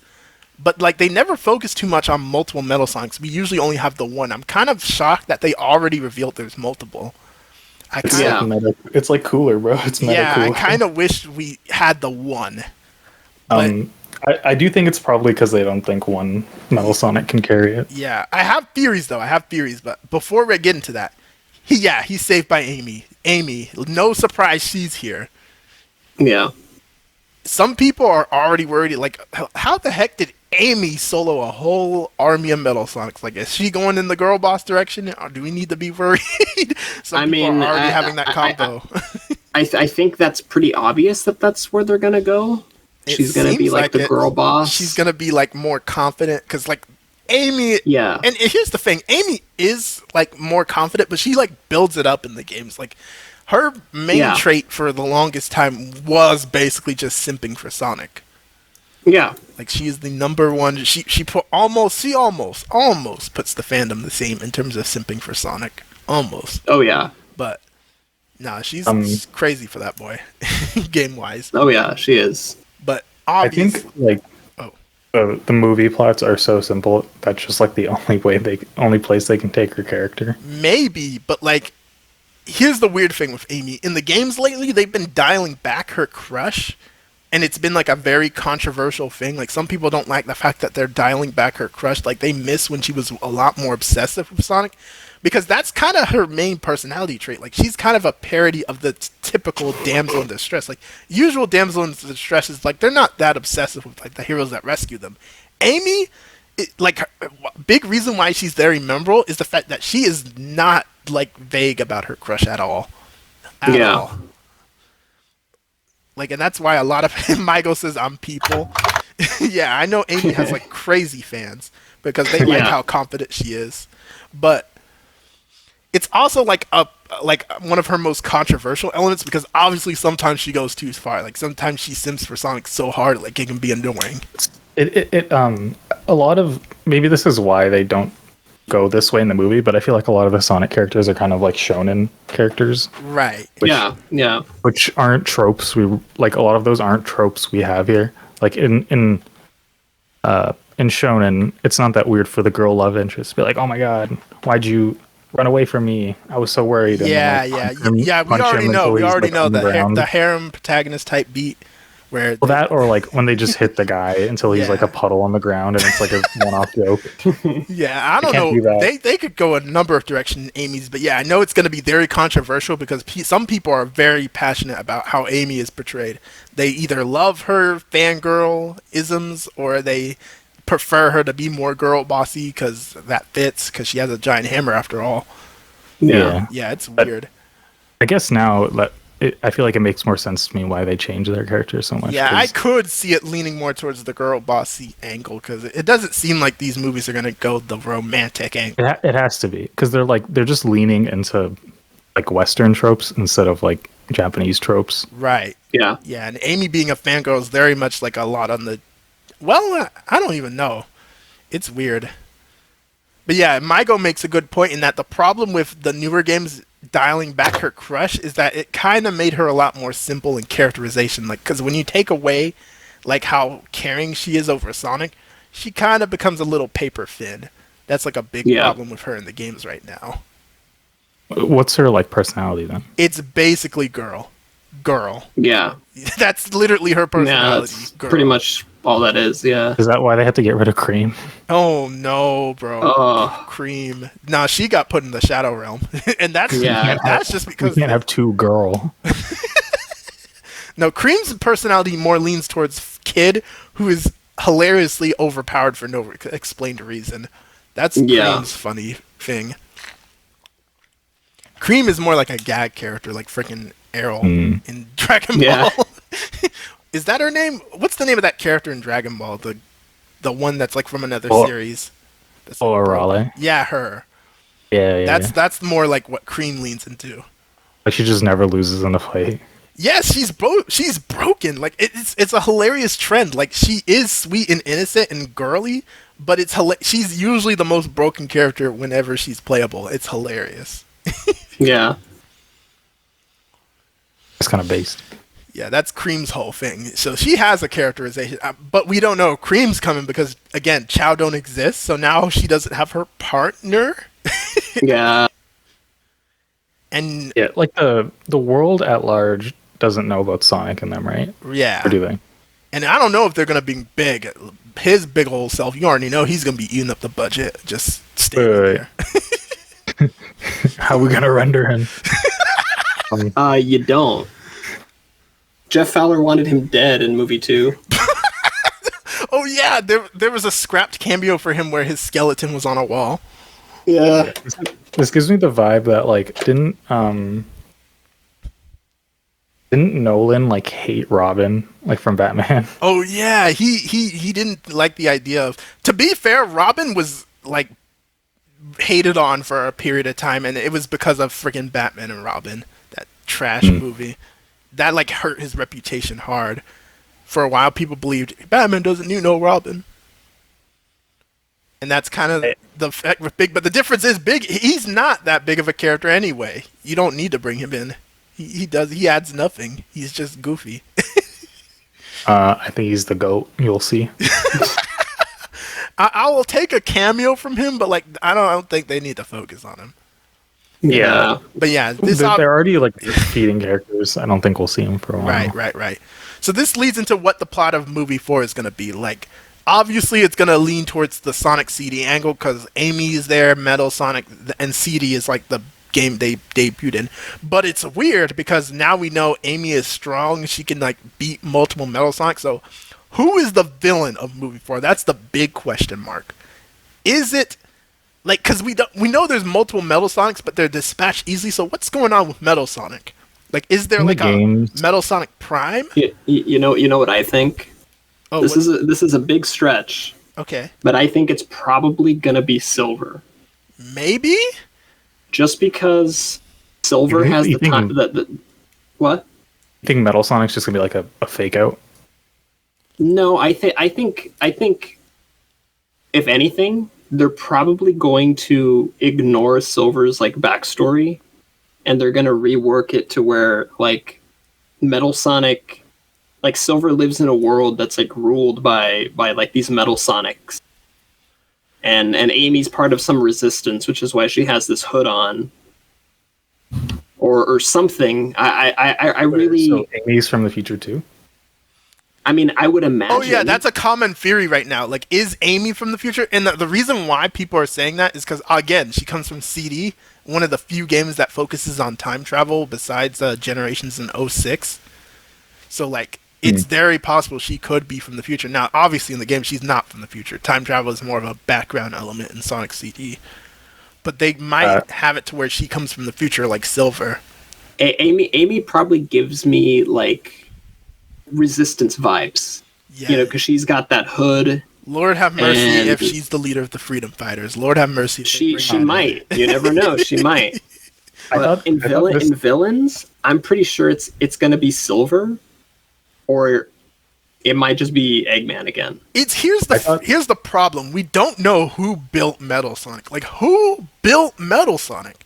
Oh my god! So I thought this theory was going to go in a completely different direction. I thought you were going to say, like, Silver wants to kill Sonic because, like, well, that is his story. That is his story. That is his story. Yeah. So he built the Metal Sonics in like a Terminator way, and they're just gonna rip off a completely different movie. Yeah. But here's the problem, Andres. I don't think they're gonna make Silver the straight up villain. I think he'll be a misunderstood like antagonist, like Knuckles and Shadow.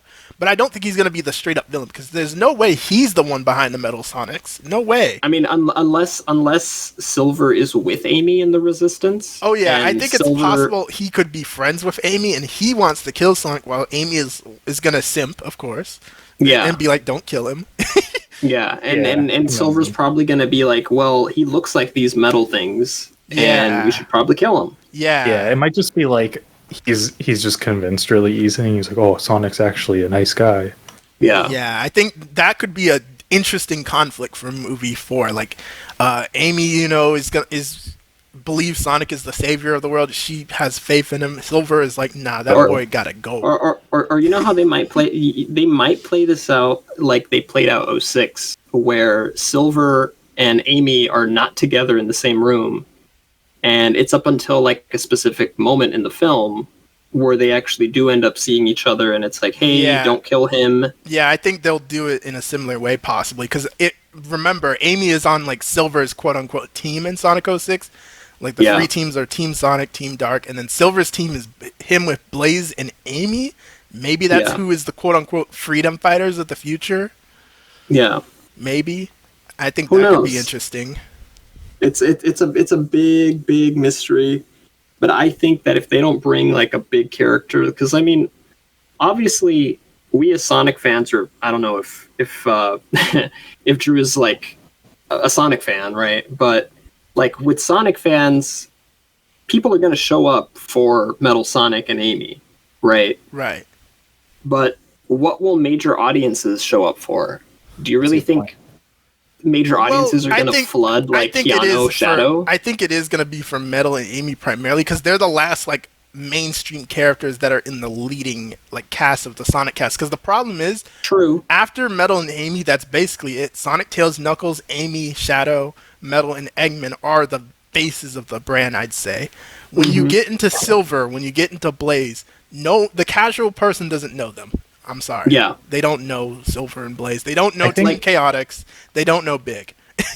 Yeah. So I think if they want to, because I think Andreas has a point, like if they want to like actually increase the stakes, I think they're going to have to bring in either like a bunch of characters or bring in someone like Silver. Right. I don't think like general audiences are going to care about her and Metal Sonic that much. Right. It's gonna be weird when we see like how they do it. I mean that, and also the fact that it's like, what's a big like actress that could take the role of Amy that would flood like I was Keanu just would. about to transition into that. Like, who's gonna voice Amy, and is Metal gonna talk? By the way, before we get into that, her design, I like her design. It's better than a lot of the design's fine. The fan ones. Yeah. I like. Oh yeah. I like way how, better. Why is she so fluffy? They like made her. She's a girl. They made her like have extra girl. fluffiness in her face, and it's so funny to me. Because like in the game, she doesn't have that much texture on her face. They probably did that to differentiate her from Sonic, to avoid, the fans being like, oh yeah, she just looks like a female like Sonic. That's true. Right? That's true. And that's probably why they gave all her the fan like, designs. All the fan designs are like reskinned Sonic models. Yeah, and I mean, never forget that like Jeff Fowler is the one that like eyeballs every single like fan made like movie design, right? True. And Silver is on that list. There's a lot of like edits out there of Silver just being in the movie universe. Bro, the Silver edits are so ugly. They are. They're so bad. They don't know how to draw that man to save their lives. Yeah. But I like who would be like a good female like celebrity for this film? Like Ariana who would Grande. it be? Oh, Ariana Grande. Goodness. Oh, there's a lot of my nightmare pick is Awkwafina. Please keep her far away. Oh god. What? Yeah, it's a real possibility, bro. Hell yeah. Lizzo? See, both of them. Oh, Like keep her far away from the Mario movies too. That's another thing I was gonna bring up is like Mario. Like how do we compare this to the Mario movies? That's a whole other tangent. But like keep her far away. Yeah, like who are we gonna? I don't think Metal Sonic's gonna talk, but like obviously Amy is. Like who's she gonna be voiced by? Yeah, there's a lot of picks for her. I think there's a possibility they might pull a Tails and give her a game voice actress, maybe. Because here's a fun fact. The waitress lady in the first Sonic movie is Amy's prime voice actress. She made a cameo in the first movie. So there's a real possibility they could get her. They could get her, and then they could have like Silver be like a big celebrity, because there's a lot of opportunities for like Silver, but there's not a lot for like Amy. Silver sadly. has the most like whiny voice. Like so many people probably would fit him. Yeah.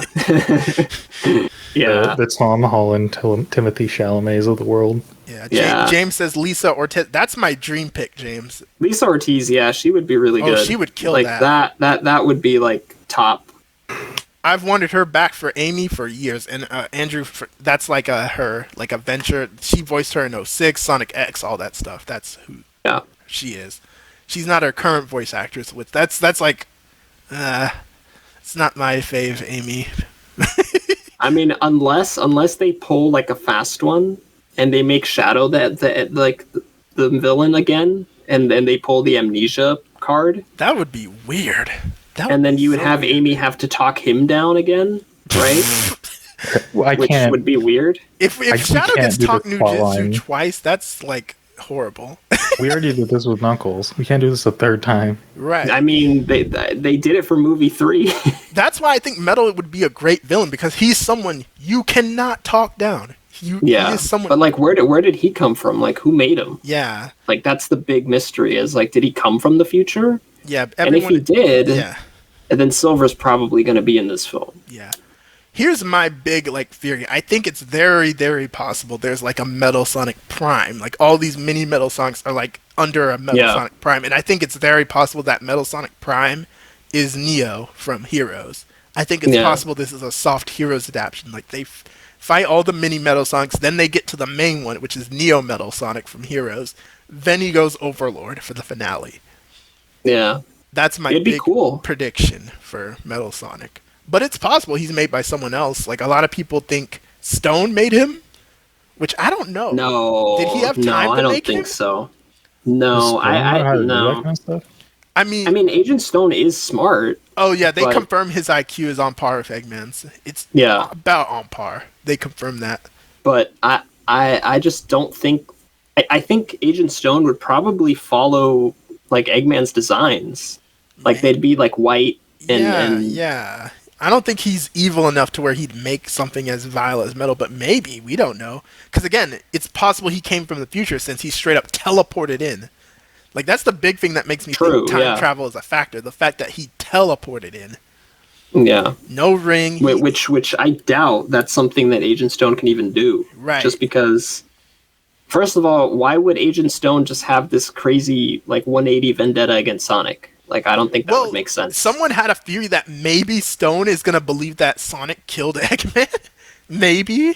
Like, maybe he's misunderstanding his sacrifice and thinking Sonic bopped him. I don't think Agent Stone would do that. Yeah, I don't because think Agent Stone saw Eggman talking on the giant screen. Yeah, there's no reason for him to think that Sonic had anything to do with what happened to him. Yeah, and there was no implication that Agent Stone was mad or he was just sad that Eggman was dead or anything or something. Yeah.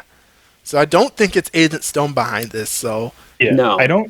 I can't imagine him, like, I don't think he gives a shit about Sonic. Yeah. No, he doesn't. He really doesn't. The only reason why he's even here was to kind of get Eggman off of his ass. Right. And stop watching telenovelas. That's why my big bet is there's a Metal Sonic Prime. I think there is like a Neo Metal Sonic that's going to lead these smaller ones. That's my big theory. Like, where did they come from? The only thing I could think of is that, like, if it were to be Stone, is that, like, Stone, like, just started doing general tomfoolery, like Eggman did, and he was like, "Oh, Metal Sonic is a good idea," and then Metal Sonic goes berserk. Another theory is that Metal Sonic was like a kill switch Eggman made long before, like after like he got beaten in movie 2. Maybe he made Metal Sonic as like a backup plan, but he never double checked. Like since he sacrificed himself, he never could turn off Metal, so Metal became his own villain.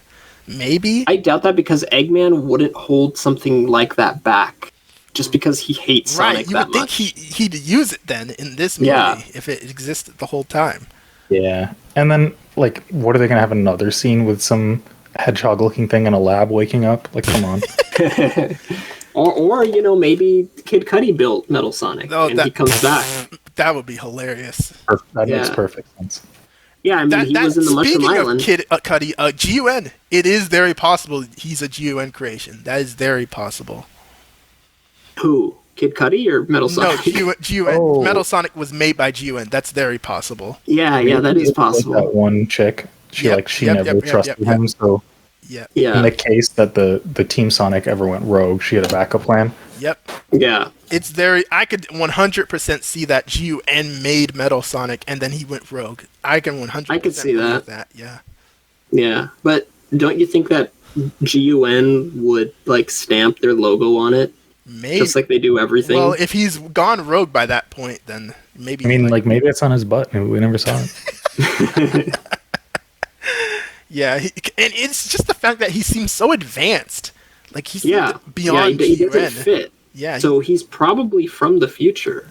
Yeah, he really does look like he comes from the future. And again, Amy, her hammer is like very metallic now. So so that's another thing that's like making it weird. Yeah. Amy is also like weird because the way she meets Sonic in the games is that she was messing with tarot cards because she uses tarot cards. She's like one of those girls. Yeah. Yeah. She was messing with tarot cards.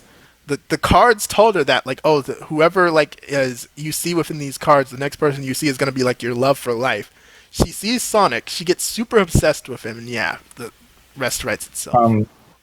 It could be though, if she is from the future, that could be a reason that like her and Silver interpret the story of whatever, like Sonic as a historical figure, they interpret it differently. Right. So she's obsessed with him because she thinks he's some kind of hero.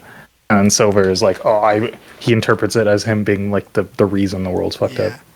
Although it would be weird that Amy, if all Amy has to go off of the fact is that he's a hero from like vague accounts, while Silver has the fact literally something that looks like Sonic is destroying the future, that would kind of make it weird that Amy believes that he's a hero. Because like Silver literally has proof in the Metal Sonic. I mean, if anything, she's probably from Tails' like world. She probably walked in on Tails' like lab and saw Tails from like a different world in Sonic. Yeah, Sonic's world is a different world. That's a whole thing. Green Hill Zone is in another world. Like that's another thing. Like, is she just from their world? I thought Green Hill was the place they lived in the. No. Well, not in the canon movie, I universe. guess. Yeah, the movie universe is a mess. And don't get me started on the games. Like, is Sonic from like actually Green Hill? Yes, in the movies. Yes. Is it just looks like that? They don't ever call it that, right? Yeah, it literally just is Green Hill. Yeah. In the games, he's from like this vague island called Christmas Island. Is that the one he's from? Yeah, Christmas Island. Yeah. And then I'm pretty sure at this point they've probably retconned it, knowing Iizuka. Yeah, they've never gone back to Christmas Island. Christmas Island does not exist. Well, I did confirm recently that he is on some small island, right? So Iizuka confirmed the that games are too inconsistent. Sonic... They're too inconsistent. That's the problem. I mean, I know that Iizuka like recently confirmed that humans live on like the giant continents, and the Sonic characters live on islands. Right. I know that much. Yeah. Which makes sense, especially with like Angel Island. That's like where the echidnas were. Stuff like that. But yeah, I mean, I guess the biggest mystery is that who built Metal Sonic, and I don't think Agent Stone would. I don't think Eggman did. It could be possible there's an alternate Eggman, maybe, because oh lord, are they gonna bring? Oh my god, him? Eggman Nega. Yep. Whoa. Well, they're gonna have to really enunciate that in the movie. They're about to rename him Eggman Negative for sure. Yeah. I mean, hey, if he's in, that means Silver too, because he's tied to Silver. Right. That's another reason that makes me think maybe him, and then he'll be played by someone else. That's very possible. Yeah.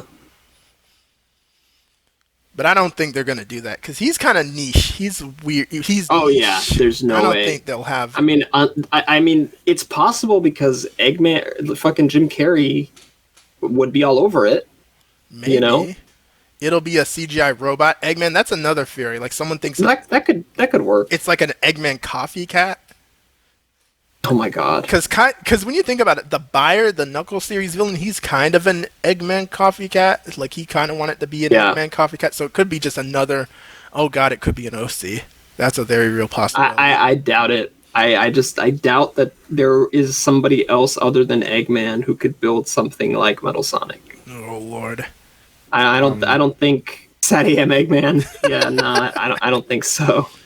Yeah. I think he's probably from the future, which is why he's able to teleport.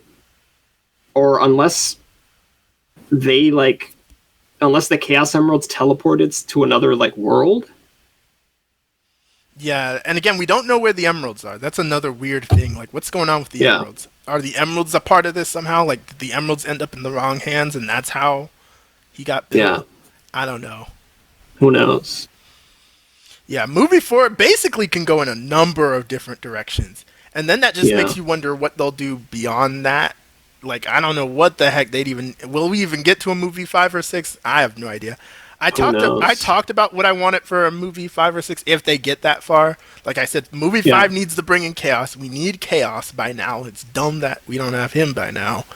And movie 6 is 06. Yeah, that's what I said. God. I literally did say that. I said they can bring in 𝗵𝗲𝗻. He should be the final villain of the movie universe because he's the biggest stakes Sonic antagonist. He's the one that like straight up almost resets the universe. I'm sure they could rewrite that to be like better. Yeah, they'll have to change a lot with 𝗵𝗲𝗻 if they do touch him. Oh my lord. If they touch 𝗵𝗲𝗻, they got a lot of work to do. They should also just delete Elise. Yeah, and that's for the best too. Although I could easily see them maybe keeping her or having some sort of equivalent as like an easy human character to like save on budgeted scenes with the cast. Because the cast is gonna grow. The cast is about to grow. Yeah, it has to because you can't just keep going with the tiny cast. Yeah, this cast is about to grow in terms of the animals, the CGI animals. Yeah. Oh my god, can they get rid of the fucking family? That's the problem. Like I was hoping movie 4 would have a subplot where like Sonic decides he's gonna leave and live on his planet now, but it seems like the family is going nowhere, and I feel like the only reason they aren't is solely because of budget. Like we need human scenes to break up these expensive animal scenes. Yeah. So they're always gonna have his family around doing jack all.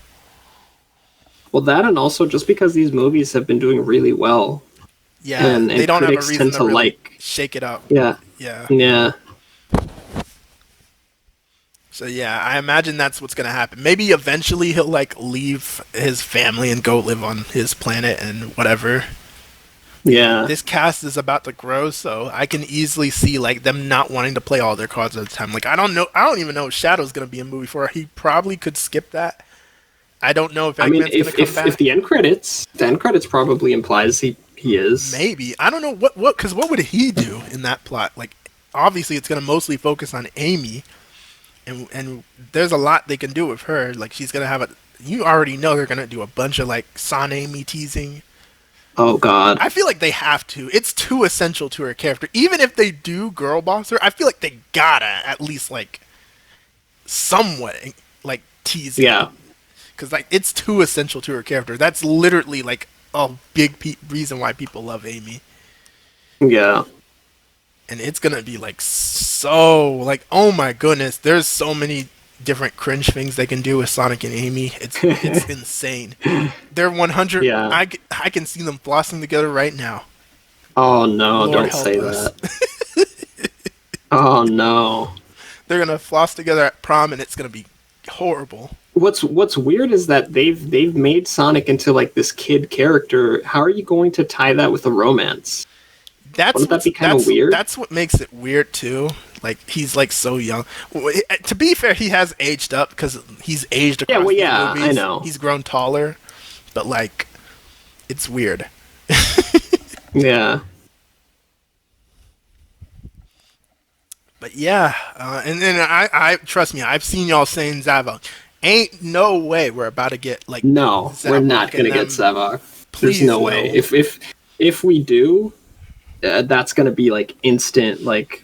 Oh no, I'm out of the feeder. All the way, like going down. I'm not about to watch a movie like with this nosedive man, down. No. Yeah, that's like negative aura.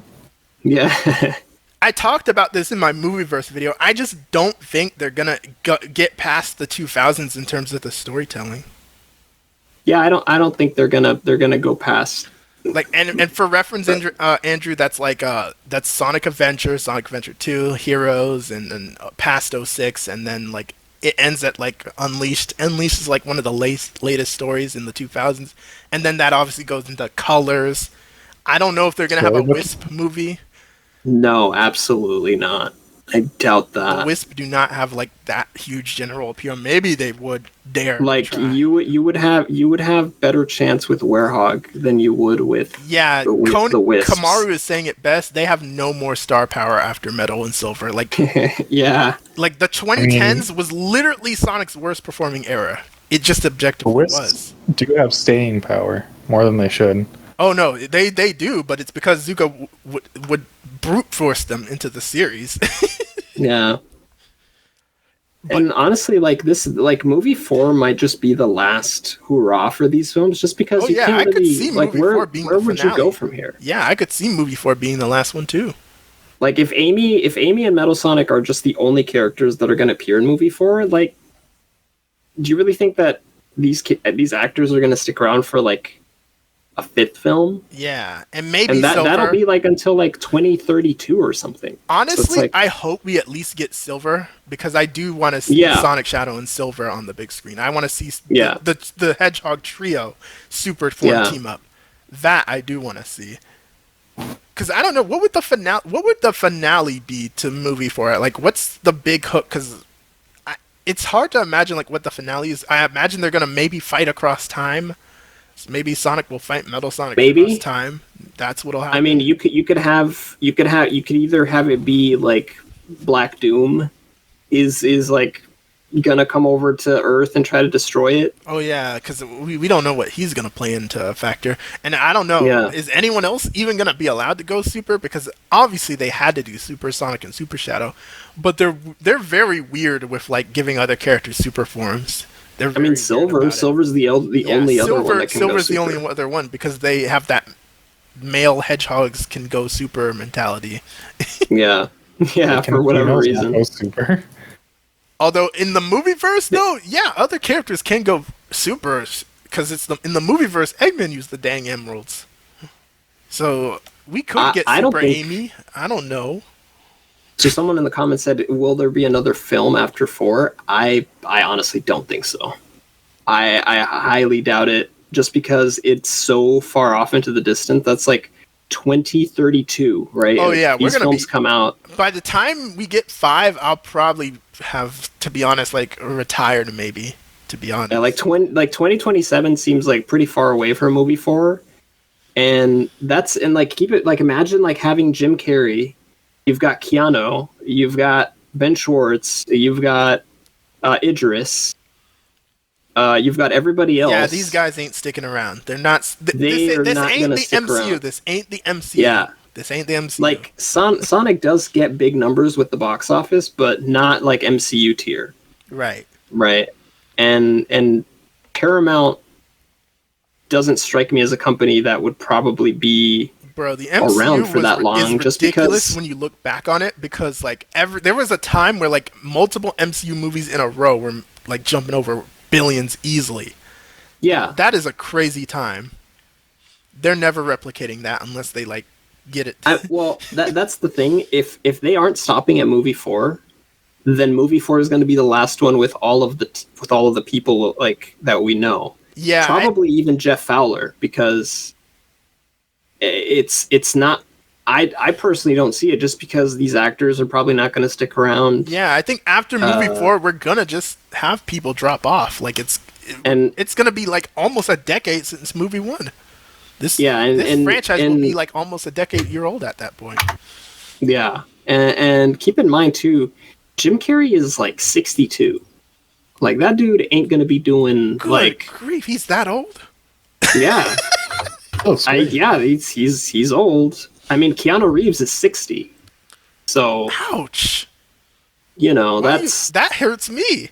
Like, it's like these guys are getting old, and they asked Keanu about like John Wick 5, right, in one of the interviews for the Sonic stuff, and he's like, my knees hurt. Like, I can't do this type of stuff. My knees hurt. Right. I hope that's Andreas, I hope that's a direct quote. He just said that. Like, he didn't say my knees hurt. He said like, my head says yes, but my knees say no. Because and then Jeff Fowler's like, oh, well, that means you can voice Shadow for 90 years. And, you know, they laugh about it. But yeah, these guys are getting old, and it's just like, do you really think people are going to show up if these guys are not in these films? I doubt it. Yeah. Like, I doubt people would show up if it's like, I think it's very possible movie 4 is like the real last one. Like, that's the real last one that like really like makes money, so they'll greenlit a 5. But I just do not see how a 5 survives, because then again, you're out of the 2000 stories, which are like the best ones in my opinion. You're out of recognizable characters. The recognizable actors are probably gonna start leaving. So at that point, it's gonna be really hard to keep the franchise alive. Just like like the Michael Bay Transformers movies, those went on for a while because they were making money. But 5 was the last they dipped in quality. Michael Bay one. Yeah. Yeah. To be fair, we haven't dipped in quality as bad as those movies, because every movie has gotten better. Yeah. As to it with Transformers, every movie got worse. Yeah. The first one was the peak. Yeah, and that's the thing, is that like movie 4 already in itself is a gamble, because who are you going to bring back? Like 2027, you know, that's a while from now, and we know that this movie is going to do well. But it's like, what other celebrity are you going to bring in? Movie 3's success was guaranteed because of Keanu, in my opinion, but I don't know if movie 4's success is guaranteed, because I don't know if Idris is going to be as strong of a hook at that point. I don't know if even Keanu will be as strong as a hook by that point. And then obviously we don't know who's voicing Amy. We don't know. Yeah. They need to get I don't think Amy. They need to get like freaking Taylor Swift on Amy if they want. Yeah, like if you're gonna bring in somebody to voice Amy, like, they've got to be like legendary status. Yeah. And I hate to say it, but you know, there's not a lot of like female celebrities on that list. That'll do it for cheap. That's another thing. Yeah, that's another problem too. And that's, if you're going to get somebody who is legendary status, they're not going to do it for the amount that you would kind of want them to. Yeah. That's why I think once we peak with like 4 or 5 or whatever, I really want the animated Sonic reboot, bro. I'm ready for a fully animated Sonic movie. I'm ready for like something like the Super Mario Bros. Movie for Sonic. I'm just ready for that. That's what I want. I would want that too. But here's the thing: I believe that they wouldn't stop at movie 4. I think that they would just keep doing it, just because Sega would want it that way. Sega would want to keep dishing out these Sega films. wants it that way. These are the most successful thing they've had in years. yeah. And I think that they wouldn't stop at movie 4, but you would see these actors just kind of dip. Like either they stopped, they went to do something else, or lost interest. But on that subject, that gets into how this ties in with the games, because obviously a big thing with the games right now is we're basically in the multimedia era. Like the games are in tangent with the movies. So that's like a big concern right now. Like when the movies die, is the game series screwed? Because like the first Sonic movie literally saved the franchise from like the rut it was put in by the boom days. Boom days, yeah. So and then I'm very scared for what happens when the movies end. Like, is the game series going to be okay? I have no idea. Who knows? I mean, that's kind of why we got decent quality with Shadow X Gens, right? Because of the movie. It was because of the fact that the movie was coming that they were like, hey, let's bring back Black Doom. Yeah, and then Frontiers was heavily inspired by the movies, even though I don't think Frontiers was as good as Shadow Generations, but that's a whole other combo. Yeah. And people think that's going to continue too. Like, people think the next game is going to have like some tie-in stuff with movie 4. Like, the Heroes remake rumors, bro. The Heroes remake rumors making a lot of sense. Yeah. They making a lot of sense right now. They are, yeah. It would make a lot of sense, but who knows? It's one of those things where it's just like these movies are fueling like the quality of these games now, and if those die, well then the games are gonna dip in quality. Yeah, but we're already seeing hints of that. I'm gonna be kind of numb to it because again, I don't plan to like do this forever. I don't plan to like be on YouTube forever and stuff like that.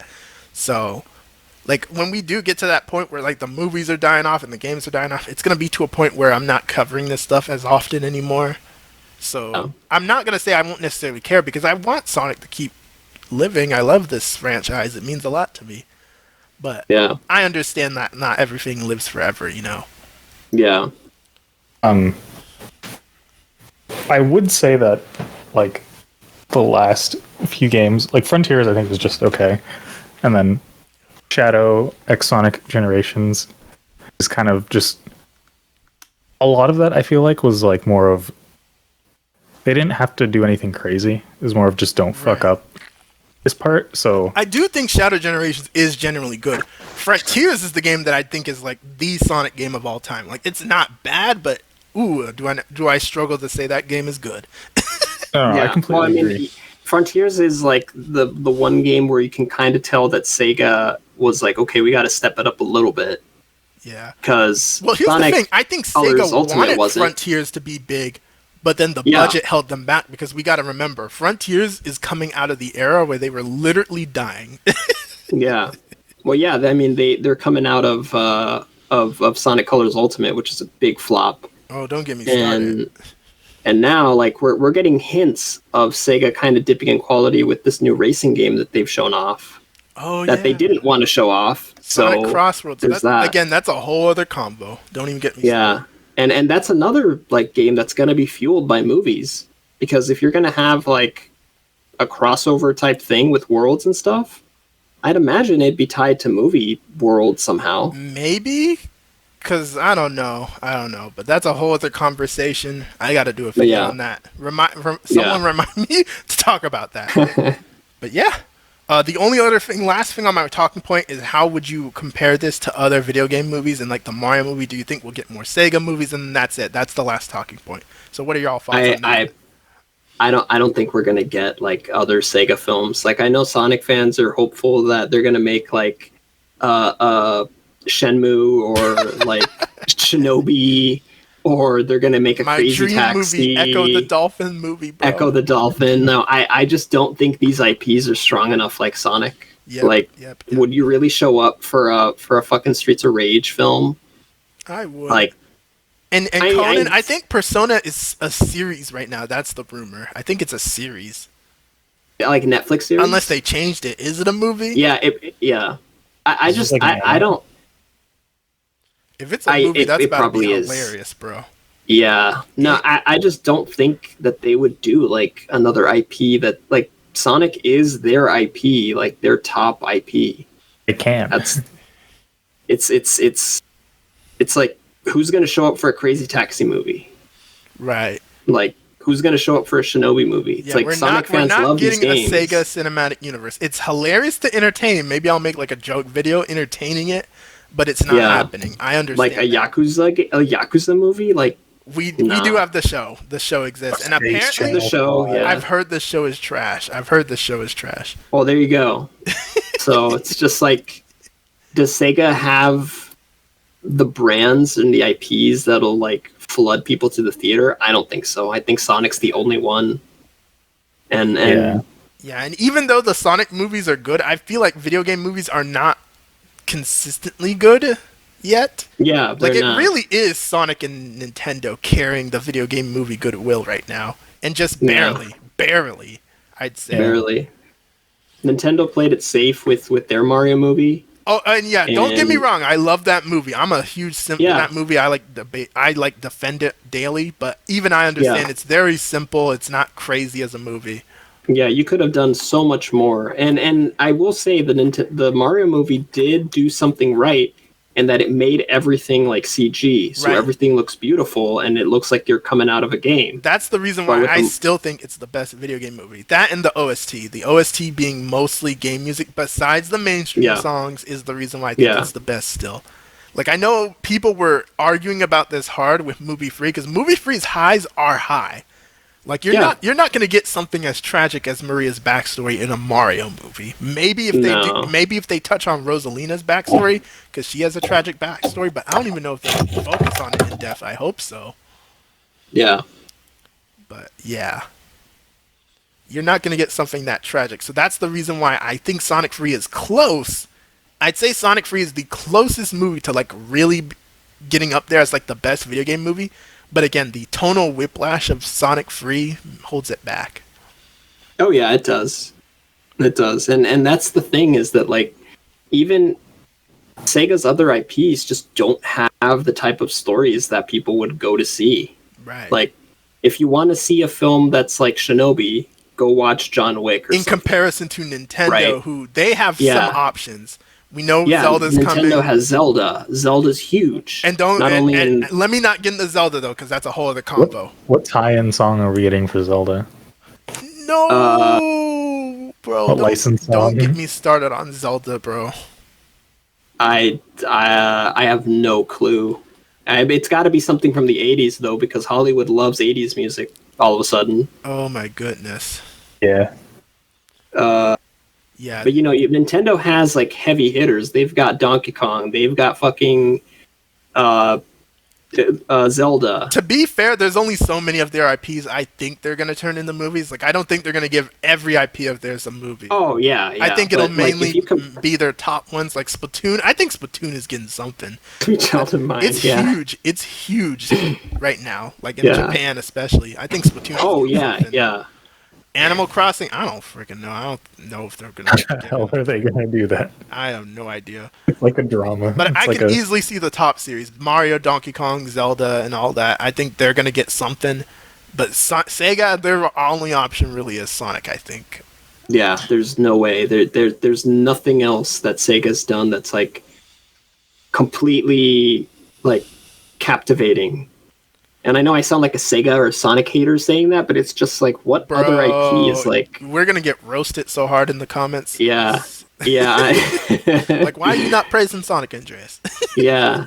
No, I mean, Sonic is... that's what I'm saying, is that Sonic is like the top one that everybody knows, everybody loves, and it's just like, what else has Sega made that's like on par with Sonic? Like, sure, they've got Yakuza, sure, they've got Persona, sure, they've got Shin Megami Tensei, which isn't even it's like half Sega, right? Because that's and Atlas. to address some of the chat comments, Konon said Animal Crossing has a movie already, which they have but that's an anime one. Anime movies are a whole different ballpark, I feel like, because obviously Pokemon has like movies on movies on movies. Don't get me started. Oh yeah. Mygo says, didn't they confirm other Sega movies? I think they did, but they did. Yeah, they confirmed a ton of them. We got no updates. That's the problem. 0 updates on any of them. But guys, I gotta head out because I am getting a call. Oh no, so we're about to wrap this up anyway. We hit all the topics. All right. So, but yeah, it was really fun to talk to y'all about this. Hopefully, we get to talk more about that stuff in the future. Yep. Hopefully, we do. Thank you. And the future of the Sonic movieverse it can go in any direction, but obviously things are uncertain. But we'll see what happens. Thank you, Andrew. Oh, for sure. Yeah. Thank you, Andreas. Yeah. Thank you to chat, because we have chat on screen, and chat was very interactive with this one. Thank you. So much, y'all. So. Oh my God. No problem. How would that work?